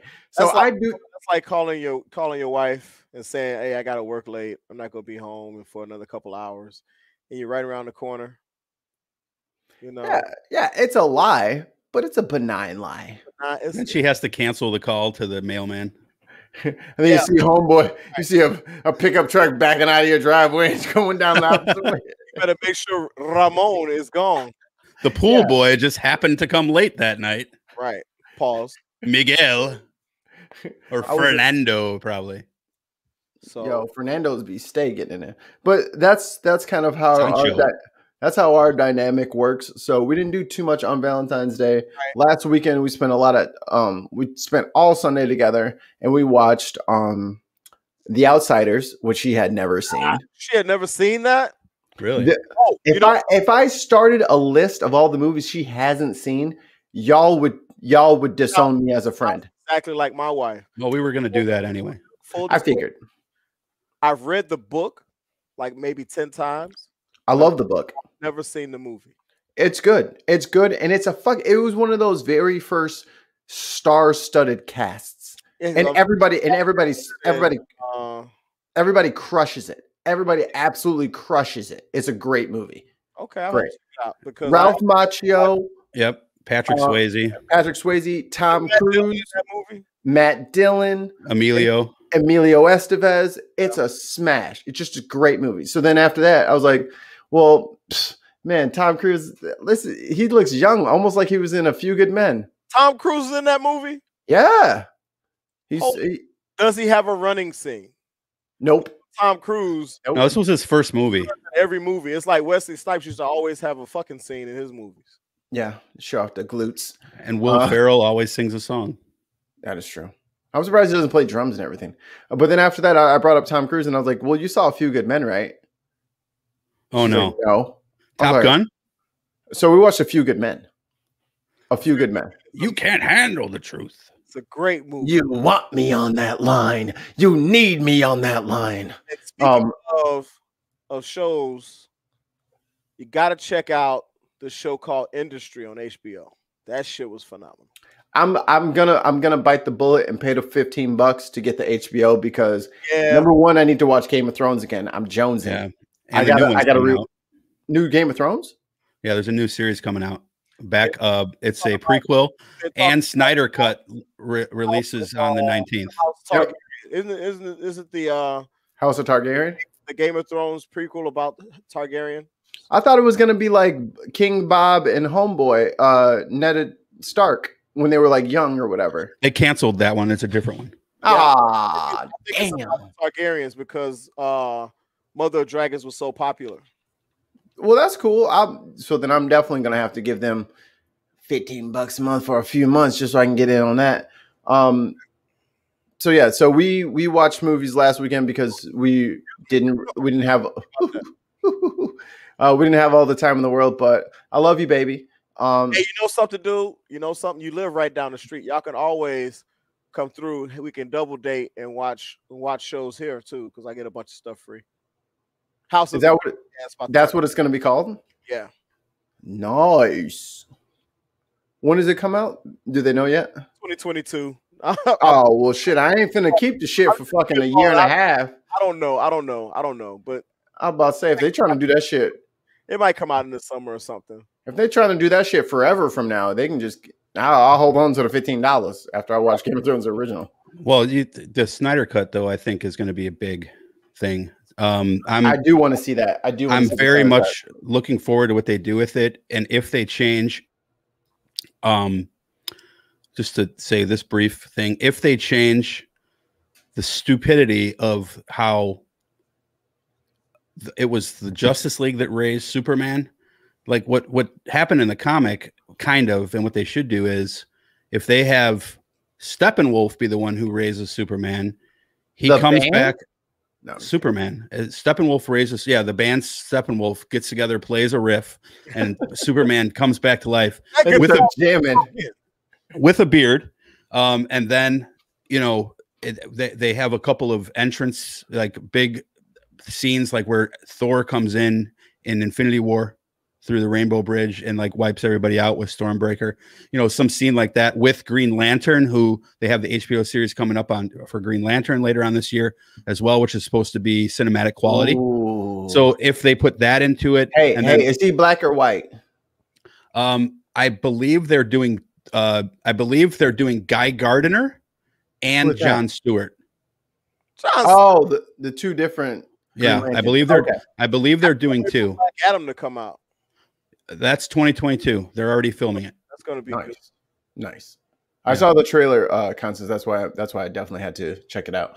But go ahead. Snyder Cut. That's another thing that I didn't like Justice League, but all of my film buff people are saying the Snyder Cut is going to be crazy. And 4 hours, 20 minutes. I'm with it. Damn. No, I'm with that shit. I love long movies. They're cutting it in 4 though. Oh, what the fuck? What they're gonna do, what I've heard is they're gonna release all 4 of them on the same day as 4 separate episodes. Don't episode movies. I hope that doesn't become a thing where they start episoding movies. Well, you just binge it, dude. That way they get more clicks on more things. Yeah. So They get the because then they get a click for people who bail out after episode 2 or whatever. So whatever. Like this, you got a couple hours with your girl or your homies or something. You watch 2 episodes, then you come back in a couple of days and watch the next 2, or the next day. You make a weekend of it, Saturday and Sunday. I park my ass and I watch. I love, especially when films are done well. We were having this discussion. One of my wife's friends just got engaged, and congrats. Her and her fiance came over the other day. Mm-hmm. And we were talking about they are kindred spirits, my wife and her friend. Mm-hmm. Whereas on a Saturday, like this was a Saturday, both of them in the morning, and I found this out through conversation, asked us, so what do you want to do today? And we both responded exactly what we're doing right now. And we were both laying on the couch at the time. We said exactly what I'm doing right now. And it's like, I made the comment, there's nothing a woman hates more than seeing her man doing absolutely fucking nothing and being happy about it. Drives are insane. Oh, mine can't stand when I'm drives her insane. Sorry, ladies, y'all know it's true. I'll be at home, and my wife will come home, and I'll be sitting down, just kind of smoking a cigar, watching TV or something, and she'll be like, "Okay, so did you do this? Did you do this? Did you do?" I'm like, "Oh, you just can't be happy to see. I can't just chilling." Yeah. And what do you want to do? I don't want to do a thing. I ain't causing no trouble. I ain't bothering nobody. Right. I am planning right now. I am planning right now my chore for Saturday, which I don't even have any idea what's going to do. Like maybe I'll just go buy mulch and remulch just to say I'm doing something. I have to figure out something to do. Yes. Yeah. Man work. I'll salt the driveway or something. I don't know, but I'm not doing nothing, and I'm ready for that fight. I'm young. I'm ready for the argument. Of not doing a damn thing, and then my kids come in and jump on the couch and crawl all over me like freaking Simba when he was young, crawling over Mufasa and stuff. It's crazy. I'm constantly feeling like the old lion and the young cubs are just like bouncing all over me, pulling on your ears and shit. Yeah. But something that's cool. My daughter, I was laying on the bed today, actually trying to take a quick nap before the podcast, and my daughter comes in and just drapes herself over me as I'm laying on the bed. She's like, "I love being on Daddy." See, like, okay, I can't kick you off me now because you just said something so hyper sweet. She did it on purpose. I can't. Ivanka says that too, but she doesn't say it. It's not stop. sweet. Don't ruin the moment. Gross Dutch. My daughter knows how to fucking work the room. Trust me. So she knows. She's trying to get them fruit snacks. She's trying to get. No, they done graduated from fruit snacks, man. She's trying to get them that 100-calorie pack of Nilla wafers or something. Oh, the mini Nillas. She want them milk and cookies. Yeah. She's so damn cute. Him downstairs. Yeah. You him. You get that 100-calorie pack of Oreos. What I'm here for? To get some milk and cookies. This shit's so sweet. I had to say what? To get some milk and cookies. I couldn't get him.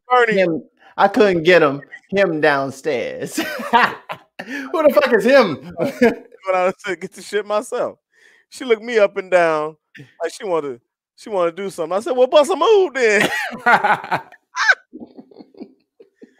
All right, Peter, go. I miss you, Bernie. All right, let's get into James. Let's get into it. The Black History Month feature of the week. All right, so I was charged with today's Black History person of the episode. I don't know how to promote this. And I chose James Baldwin. Dutch, do you know anything about James Baldwin? Have you heard of him? Do you know of him? What do you know? Tell me what you know. Is that Candace Owens' dad? No. Don't you fucking dare bring up these hateful ass. Yes, I know who James Baldwin is. He's an author. He's debated William F. Buckley. He's debated the governor of Georgia, who I forget his name at the moment. Very much racist governor of Georgia.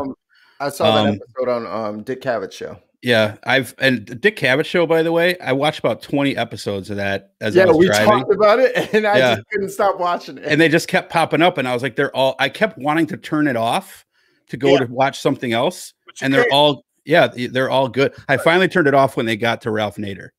I was like, okay, I listened to half of Ralph Nader, and then I'm done. We're out of here. I wanted to go like buy a Prius or something, How about you, Big House? What you know about James Baldwin already?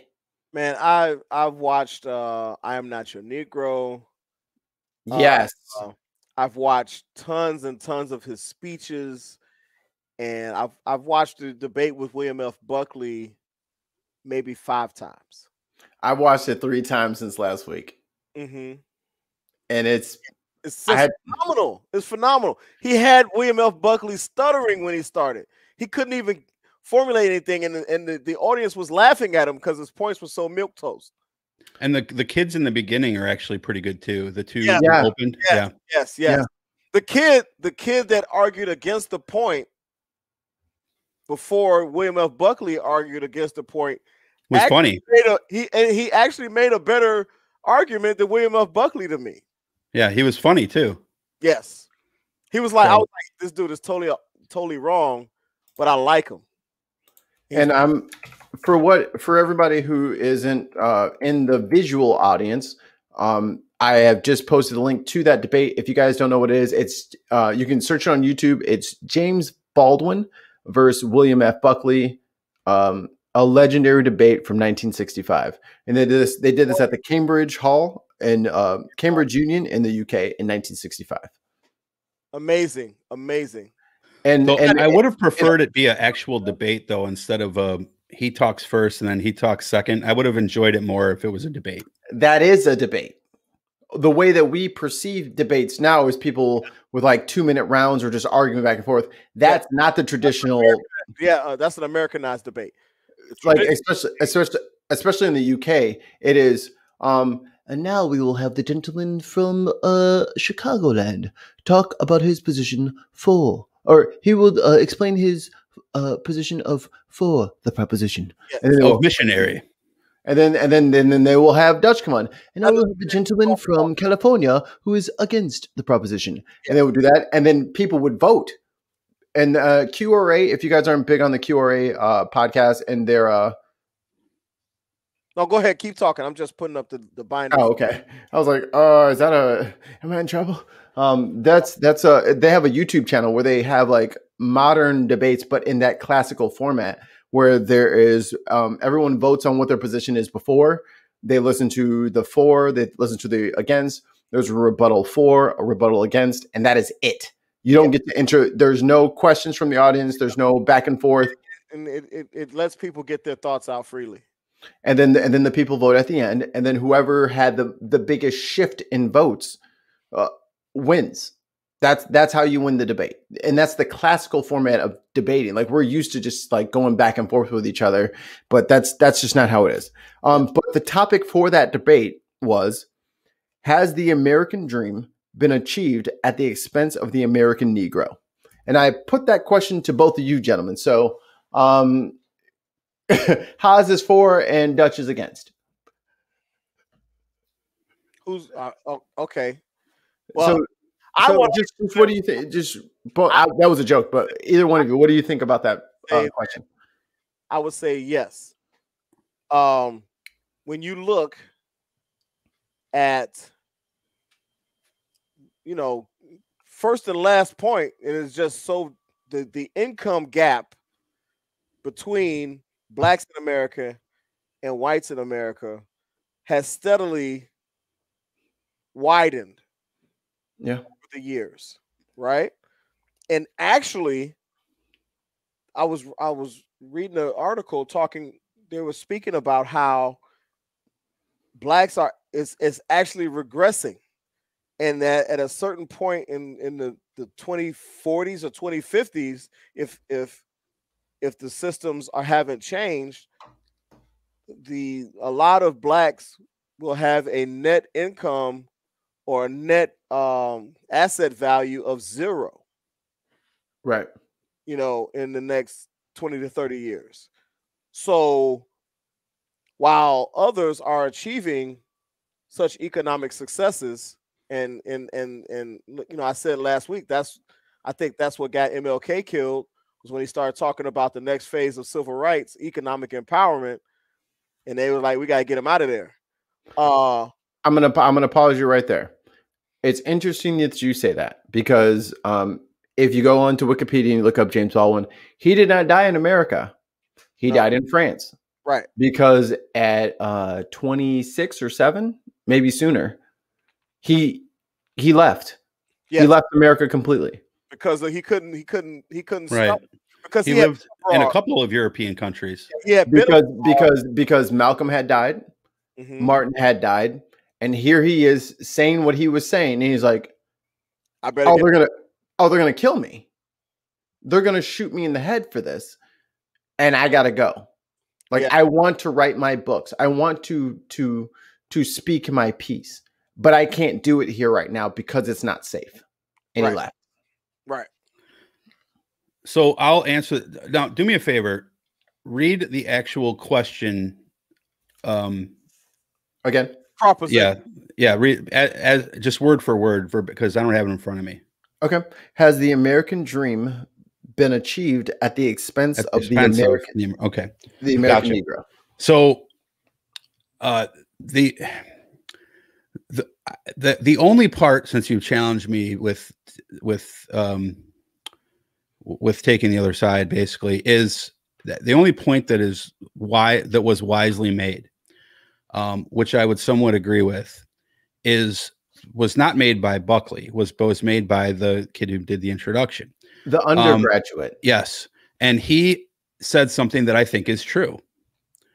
Had none of this, during Reconstruction not failed, had we, given headright and homestead and land and opportunity, and some of the Civil War generals had promised, the freed slaves 40 acres, which is where Spike Lee gets the name of his movies or of his film production company from, had those things happen, and instead of this idea that, okay, you're free, pull yourself by your bootstraps. If you want to sharecrop, you can sharecrop. Otherwise, you're on your own.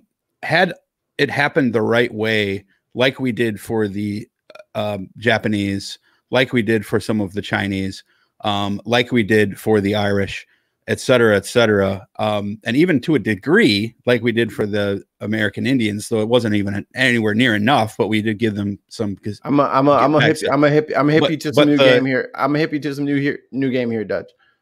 Please stop calling them Indians. They're not Indians. They're natives. Just call them natives. Okay. Native Americans or natives for shorts. But I'm aware of the politically correct term, but the point is that what we gave the Native Americans, what we gave, the Irish, et cetera, was we gave them better access to opportunity, at least for the aggregate. That doesn't mean for the individual, but for the aggregate, they had these things that happened. So I do agree that if we had done the right thing after slavery had ended, and after the Emancipation Proclamation, and after the 14th Amendment, which is probably the most important amendment in the entire Constitution, and done it right, I think the American dream would have been actually far better, because of the fact that you would have had a more equal access to opportunity throughout the society. No, you're and changing you would not have had. No, you're changing the question. You're changing the question. Try again. You're changing it. So this is why I asked you to rephrase the question. So the question is this. The question is this. Let me just paraphrase. Has the American dream been at the expense of achieved at the expense of? Right. At the expense of the American Negro. So I think that my answer remains the same. I think that you could argue that it hampered it to a degree, because if they had done it correctly, the American dream could have been better than what the American dream actually is. But see, that's not answering the question. If you say, if it had been done a different way, then this is 1965, and they're going from Reconstruction till then. Did the American dream that we now see, that concept, when people achieve that, is that at expense of the American Negro? You can't argue against that. It's impossible to do because the answer is obvious. But you asked me to take a counterpoint. So my counterpoint is that it could have been better, but the way that it is, anyone who would answer that question, you know, honestly against, would be fucking lying, because it's just complete. It's impossible to say that did not have that it wasn't at the expense of the American Negro. And against it because it would be lunacy. Start over your statement, because I walked on you. Okay.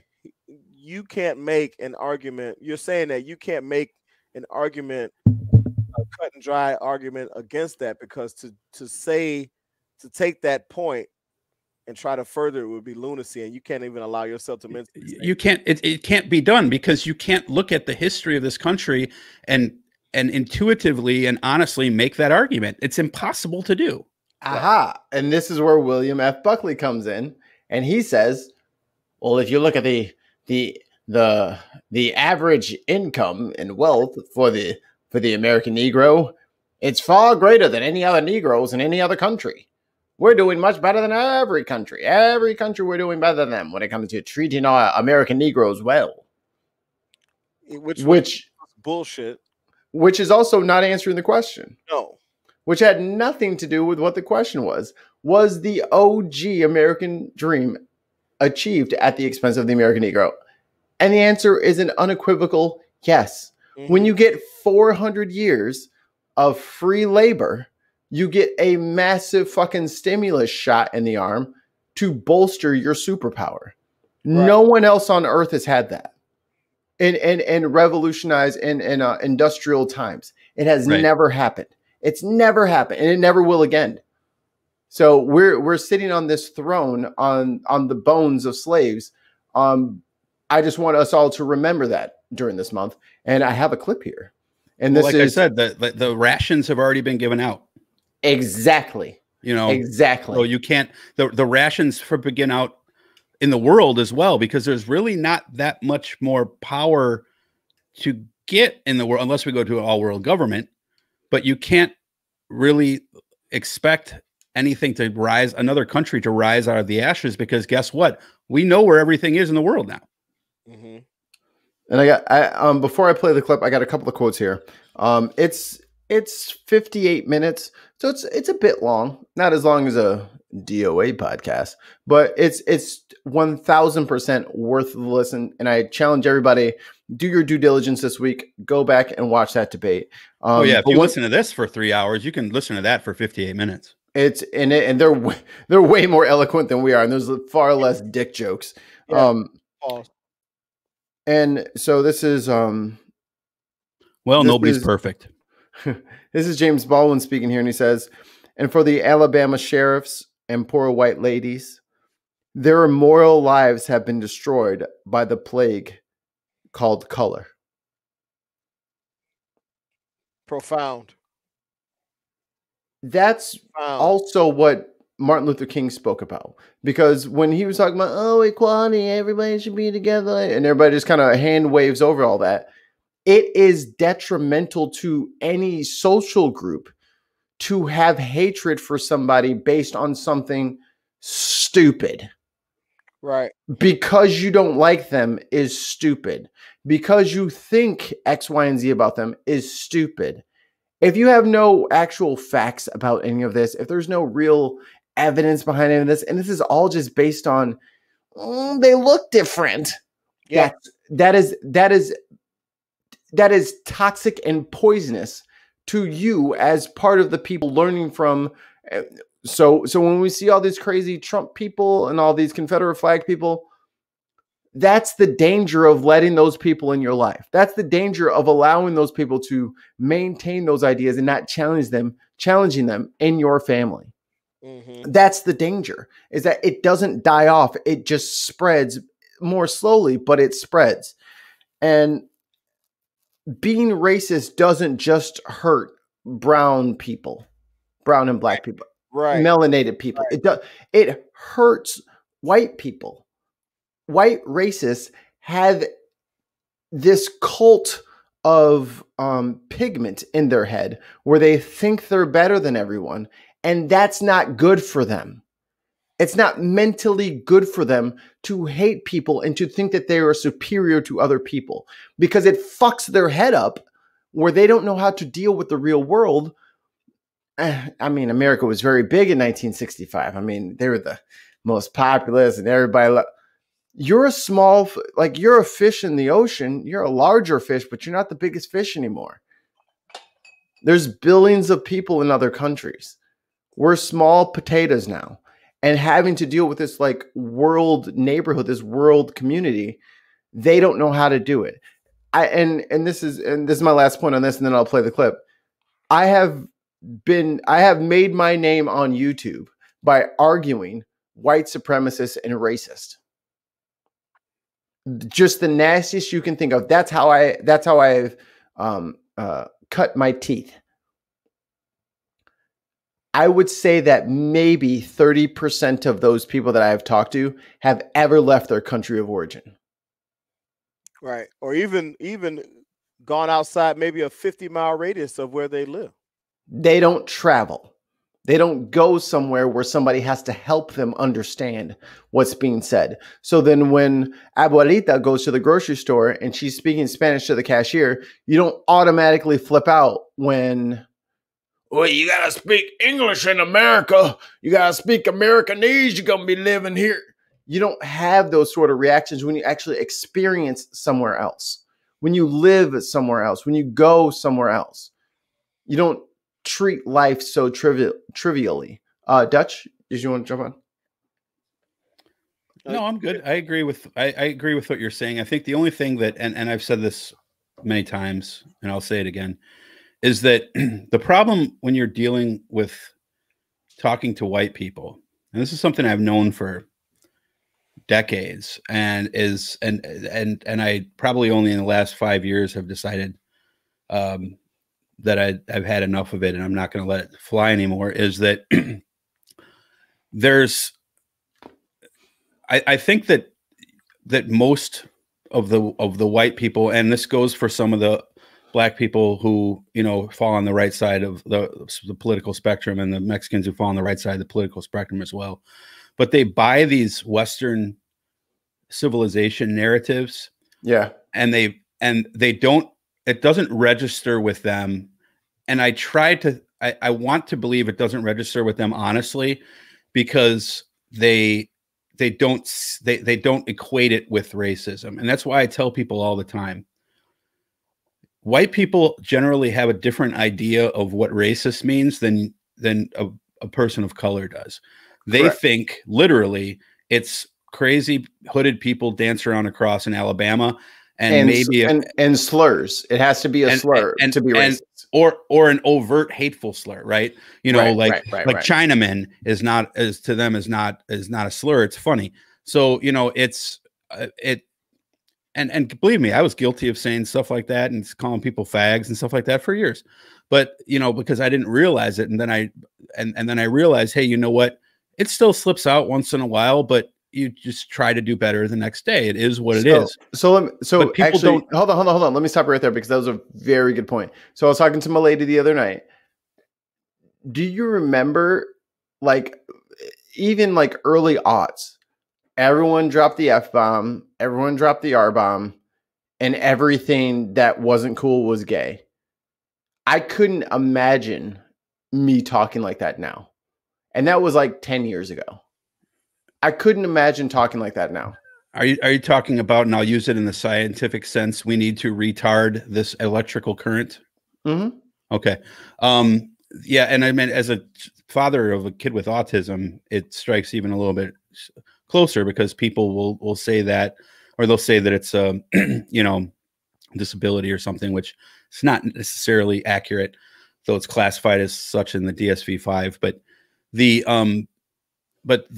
the thing that I try to stress with people when it comes to this stuff is that you don't have to hate to be bigoted. I don't like, you can be a white guy and your favorite, like that scene from Jungle Fever or Do the Right Thing, where he's like, I forget which one, where he's like, who's your favorite basketball player? Let's do the right thing. Do the right thing. Right. And and that's absolutely true. Like, it's not like they're not going to let a black person make their Subway sandwich. It's not like they're not going to have a black person or a Mexican person over for dinner. It's not that they wouldn't fuck one. In the case of Rush Limbaugh, who takes a bottle of Viagra to the Dominican to fuck black women and then come back and insult callers and tell them that they need to pull the bone out of their nose, but not before the next time they call them. But they don't understand. Rest in flames, white supremacists. but they don't understand that hate is not a necessary ingredient for bigotry. It might be for overt racism, but bigotry is a form of racial bias. And when you start denying it and justifying it and fighting it at every stage because you don't want to admit that your grandpa might have been a little bit bigoted, that's when you start exuding those ideas for yourself. And I think that's important to understand, because my family and your families, when they hear racist, they think of completely different things.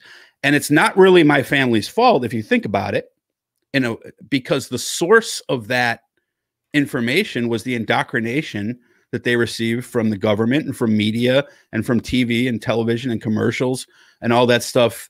So it's not their fault that they got that in the first place, but it is their fault if they consciously see the opposite, and then they continue to justify it as no, it's just not true. If that makes sense. Well said. Let's roll the clip.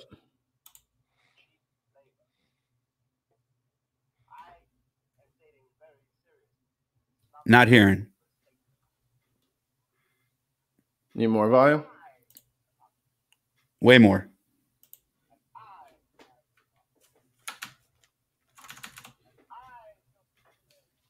It is blasting in my ears.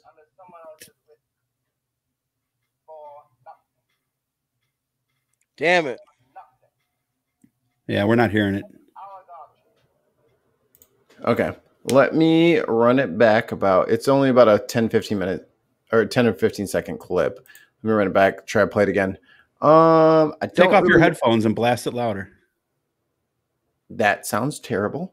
I'm not sure why it's not super loud to you. Should be very loud because I'm at 100% volume on everything. I can hear it. I wish I had the tablet, or I would just play it from there, but I don't. Maybe it's just a Dutch hearing side of things. Because Haas said I couldn't hear it. Oh, you couldn't hear it either? But you heard it. Earlier, but you heard it. Hear it. Earlier you could. All right. Let me just do one of these. Not a problem. Let me add it to the stream. All right. I regret doing this already. So let me do I have another thing to put on top? I'll put James Baldwin's what's it called on top of it. I think that's public. I think that video might be public domain though. It is public domain, but the bots don't know better. So the harbors and the ports and the railroads of the country. The economy, especially of the southern states, could not conceivably be what it has become if they had not had, and do not still have indeed, and for so long, so many generations, cheap labor. I am stating very seriously, and this is not an overstatement, that I picked the cotton and I carried it to market and I built the railroads under someone else's whip for nothing. For nothing. The Southern oligarchy, which has until today so much power in Washington, and therefore some power in the world, was created by my labor and my sweat, and the violation of my women and the murder of my children. There we go. I don't want to play too much of it because I want to play that as a teaser. Watch it. I need everybody to go watch that debate because they call it the pin drop speech because you could literally, all of these British white folk are dead silent. Yep. And you know what? Dead silent. Was at the end of his speech, everybody stood up and was clapping. Yes. And the commentator said, I have never seen this happen in the history of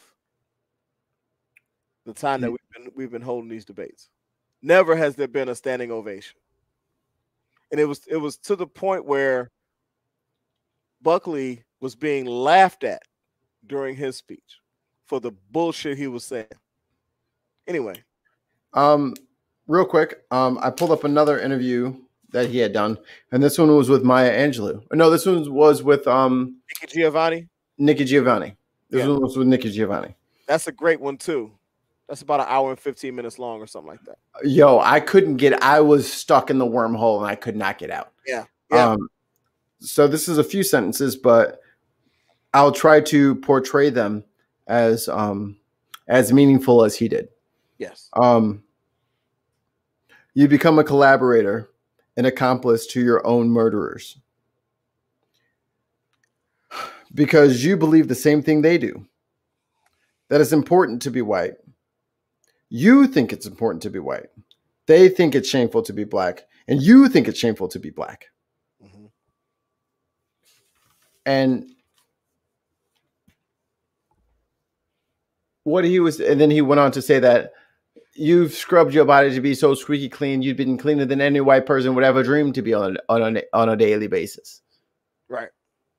And it's the way he spoke and the way that he wrote during those times resonates with me now as someone who's very outspoken about his blackness and very unapologetic about his blackness, living in this country where this is on YouTube, mm-hmm. where anyone has access to it, but they have to watch some fucking teenager in fucking leggings dance on TikTok, but they won't learn about this. This is not important to them. You know, watching people dance on TikTok and watching cats and stuff like that, that's comfortable. But this is my reality. I know, but here's the thing: to face down the devil that you have romanticized and that you have been conditioned to believe is altruistic and innocent and, you know, rewarding of hard work, to face down that devil for what it is in practice for certain segments of society is very disconcerting. It makes people uncomfortable. And if we know anything about people, they don't want to be uncomfortable. They don't want to be uncomfortable. I'm a trainer. People don't want to be uncomfortable physically. They look for ways to shy away from it. And they would rather do 1,000 squats than learn about the true history and practice of this nation. And they would rather do 1,000 burpees than actually face down the fact of how not much has changed. I listened to that debate. I listened to James Baldwin's speech from 1965. And here we are just shy of 60 years later, right? Yeah. And how much has really changed? How much of what he said is like, man, that was crazy back then. You know what I'm saying? How much of what he said can we say, are relics of the past that don't happen now, and they are not in place in some form or fashion right now? And I feel ashamed that it took me until I'm Not Your Negro for me to actually deep dive and learn about him. Yeah, because I've been only for like the last 5 years. For the last 15 years, I've I've had this creeping feeling in my gut that I don't want to be here in America anymore. I feel like I have something to offer. I feel like I have talents that would benefit the aggregate, and I don't feel like it's wanted or appreciated. And the more I learned about him and how he left and he went to France, and he says, I can't write here in America because I'm stressed the fuck out. I'm going bananas. What did he crazy. Say? What did he say? One of the famous, I think one of the, like the second most famous quote. Yeah. He said is to be a Negro in America and have any I'm paraphrasing, any consciousness about yourself is to be in a constant state of rage.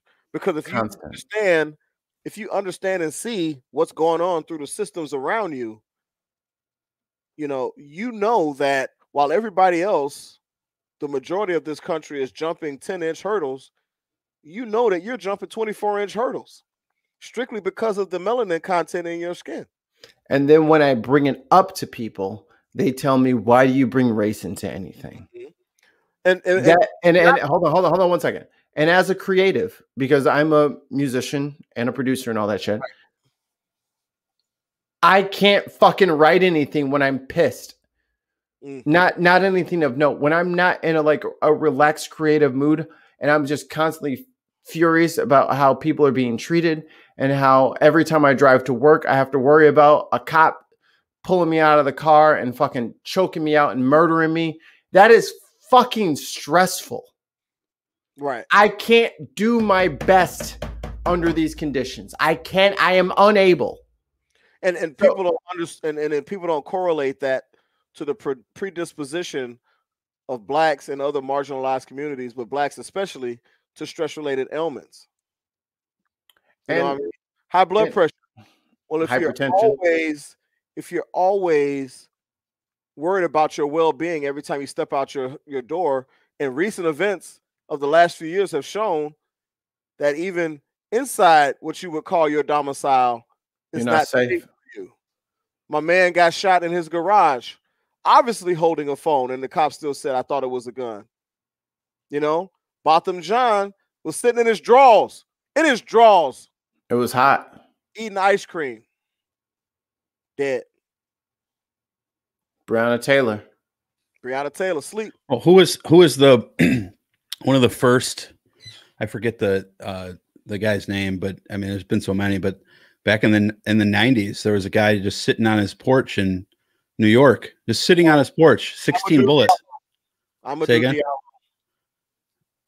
Diallo. Yeah, I'm having a hard time hearing how's Mike. Yeah, I mean, he was just sitting on his porch. Yep. Had a wallet. He had a wallet, and it was a gun. That's a gun. That's a gun. It's the problem. The problem with see, here's the problem, and I see this all the time, and I say this sometimes, and I don't mean it to sound the way that to come out the way that I say it. I think that my words have different meaning than what the words actually are. But I'll tell the people all the time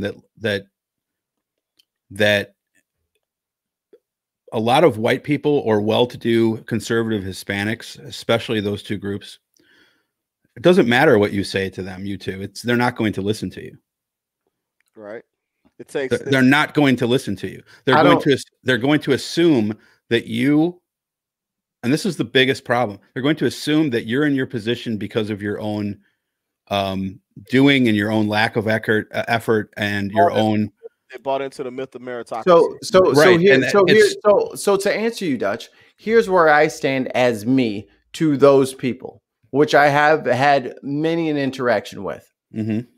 So either I continue to donate my talents and my skills to this nation, which does nothing but support them and their back asswardness, or do I do what's best for me? Well, you're going to do, of course, first of all, you should always do what's best for you. Holler at your boy. I'll be in Canada. Yeah. But you know, I also think that those conversations are important because as I said before, I have seen people say, you know what, I didn't think about this before. Like it happened at Torch Cigar Bar, right? Like, unfortunately, the owner, who is a cop, and I don't think he's white. I think he's like he's Palestinian, right? But like he listened to what I said more intently than what he did to the other people. He said, I've never heard a white person talk that way. Now, I'm far from the only white person who talks that way, you know, but like, why, and I'm not saying anything bad about him for this, but why is he taking me more seriously? That makes no fucking sense whatsoever. You should take me the least serious. But for some reason, people take me more seriously. Some reason. Come on, man. I know what the reason is, but I'm saying that's like, if I want to know about nuclear physics, I should talk to a nuclear physicist. Yeah. I shouldn't talk to the guy who works at Walmart who watched 2 YouTube videos. And my knowledge on this is about the equivalent of the same as the difference between the guy at Walmart who watched 2 YouTube videos and Neil deGrasse Tyson or, you know, Carl Sagan when it comes to astronomy, you know, like physics and stuff. Like they experience it all day long. And but at the same time, I realize that it makes what you would call white allies, not the super into that term because but that's semantics, you know, but like when you say stuff, it's almost looked at as like a platitude of some sort, you know, because it comes with these assumptions of this person's complaining because they didn't work hard enough or whatever. And it's like, but it makes no sense to me. I understand why, again, they'll take me more seriously in these conversations. Not everybody, but some people. But the fact that that is a reality is the stupidest fucking thing in the history of mankind. And like, it literally is as dumb as what I said before, as taking a novice's opinion on some scientific fact over an actual scientist, right? You know, but I still feel like, even though, but that it is a thing though, right? And so like I have to like shoot these bullets somehow, and in these particular situations, and the shitty part is that then I become the troublemaker. Why are you causing trouble? Why aren't you, you know, why are you doing this, that, and the other? And I'm fine with that. Call me a troublemaker if you want to call me a troublemaker. I don't give a fuck. Right? Somebody said to me yesterday or this morning, Rush Limbaugh, they're sad to hear that he died because they listened to him his whole life. Like, fuck Rush Limbaugh. I'm not happy that he's dead, but I didn't kill him. He died. Am I gonna cry for Rush Limbaugh, a guy who overtly was a big, like one of the worst covert but still overt bigots, like using dog whistles. Oh man, you know, for years, you know, it's a reason why he was fired from Monday Night Football after what, 3 weeks. You know, and it's like, no, I'm not gonna mourn this guy. I'm not gonna speak good of him because he died today. I didn't kill him. I didn't pray for his death. I prayed for him to see the light and to become a different person. That's my biggest regret. My biggest regret about Rush Limbaugh's death is that Rush Limbaugh died a shithead and he didn't turn himself around. That's the tragedy. So with that being said,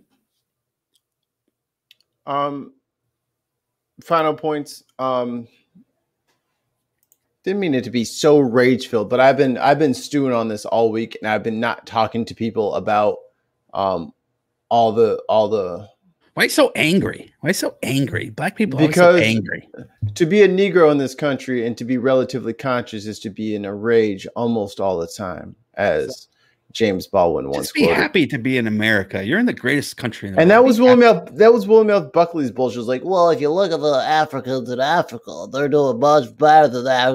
That don't mean that you're gonna treat people like shit when you're over here fucking living large living off the fat of the land, and then giving everybody else fucking peanuts and fucking treat them like dog shit. Well, you could be doing as better. That's whataboutism. And William F. Buckley's corpse can eat my fucking ball sack, is what I got to say about that. It pisses me off so much because people, like Haas says all the time, and I'm halfway lost my train of thought, but like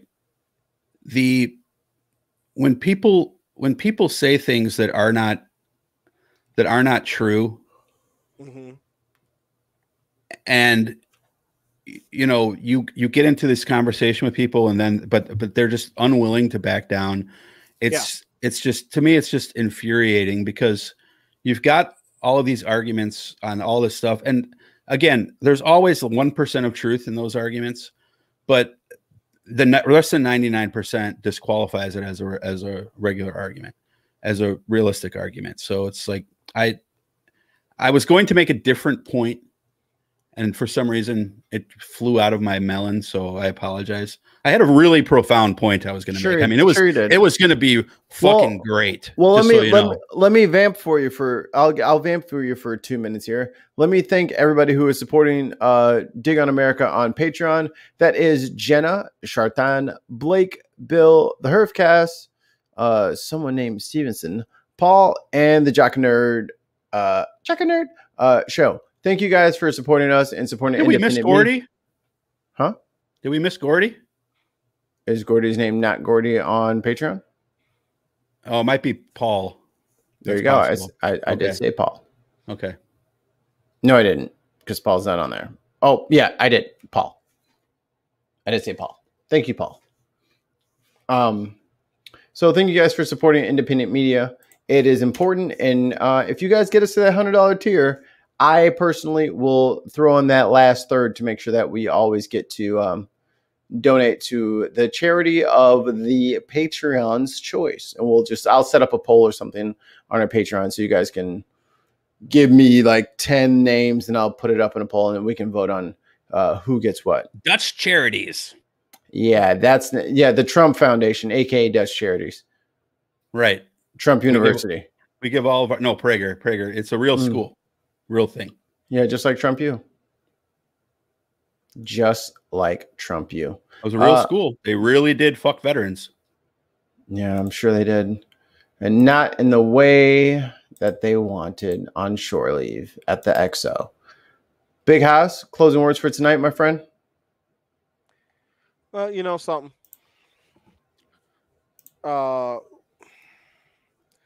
We talked a lot about Mr. Baldwin today, and how his words and a lot of things he talked about, and a lot of things that a lot of civil rights leaders, civil rights activists, and others have spoken about back in the 50s and the 60s, early 70s even, are still relevant today. And that fact that so many of those issues are still relevant today should be shameful to the American populace. And it's obvious that in many cases there is no shame, because they haven't even been exposed to those words, because unfortunately America has gone to great pains to erase or obscure or make very hard to find, unless you're really looking, that knowledge. And until we as a people put that knowledge out there, put it in the curriculums, put it into the systems of this nation to enlighten everyone, put it out so that people can see it and have a concerted, intentional effort to grapple with it, face it down, accept it, acknowledge it as wrong and something that is abhorrent and unacceptable going forward, nothing will change. You know, a lot of times when we talk about racism, people want to talk about individual acts. People want to talk about the police. And the police are just part of the system. The people in committing these individual acts have been conditioned by the systems. So what really needs to be discussed is how do we change the systems? If you're not a racist, if you're not down with white supremacy, if you're not racist adjacent or racist comfortable, as I like to label my non-racist Trump supporters and people of that ilk, then we need to come out and overtly discuss the systems, because it's the systems that are most damaging. And until the systems are dismantled, until the systems are changed, we'll keep having this conversation, and my kids and your kids will be having the same conversation in 30 or 40 years, because it's not going to change until we first just acknowledge and accept that this is part of America, and that this is part of America that needs to change. Some traditions need to change. The tradition of systemic racism in this country needs to change if you're really about equality. Because until the systems change, you cannot pooch your lips, as my mama would say, pooch your lips to say that there is a meritocracy in this country. Because there's not, as long as there's systemic disenfranchisement abounding in this country. That was my blue steel. I saw you. In every system, the financial system, the housing system, the educational system, the legal system, the political system, racism is woven into the fabric of all of the systems in this country. And it has been so effectively woven in. Media is so effectively woven in that it is as instinctive as blinking. So when those of us who see it, because we're victims of it and targets of it, when we see it and speak about it, those who are not at that place of enlightenment, they can't agree with it, because there's no way to see it. And they've been so conditioned to the precept of meritocracy that it is an affront to them to even think that they may not have gotten to wherever they are on their own. And we have to face that down. We have to have some real courage. And if we're really going to be citizens of the quote unquote United States of America, then all of its citizens must unite to demand that this country live up to her promises. Somebody once said the system isn't broken, it just wasn't built for us. But we're here. It's working. It's working properly. Change, right? So we need to make those. We need to make that change, and it takes all of us. Okay, because if during the civil rights movement, if white folks hadn't gotten so disgusted by seeing Bull Connor or Bull Turner, whatever the guy's name was, turning German shepherds loose on people and putting hoses on people, and those hoses rip the skin right off your body when it hits. On little kids. Yeah. If people weren't so disgusted that were trying to go to school. Right. If people weren't disgusted by the atrocities that they saw and stood up with the oppressed as a member of the unoppressed class, if not enough voices had stood up, guess what? it wouldn't have changed. The voices of the unoppressed need to be as passionate and as active and as loud as the voices of the oppressed in order for change to occur. Change is taken. These types of changes have to be taken. They will not be given freely, because who is going to give up power freely? Stand with us. And on that bombshell, cheap labor. I am stating very seriously, and this is not an overstatement, that I picked the cotton and I carried it to market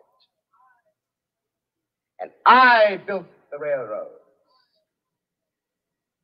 under someone else's whip for nothing. See you guys next week.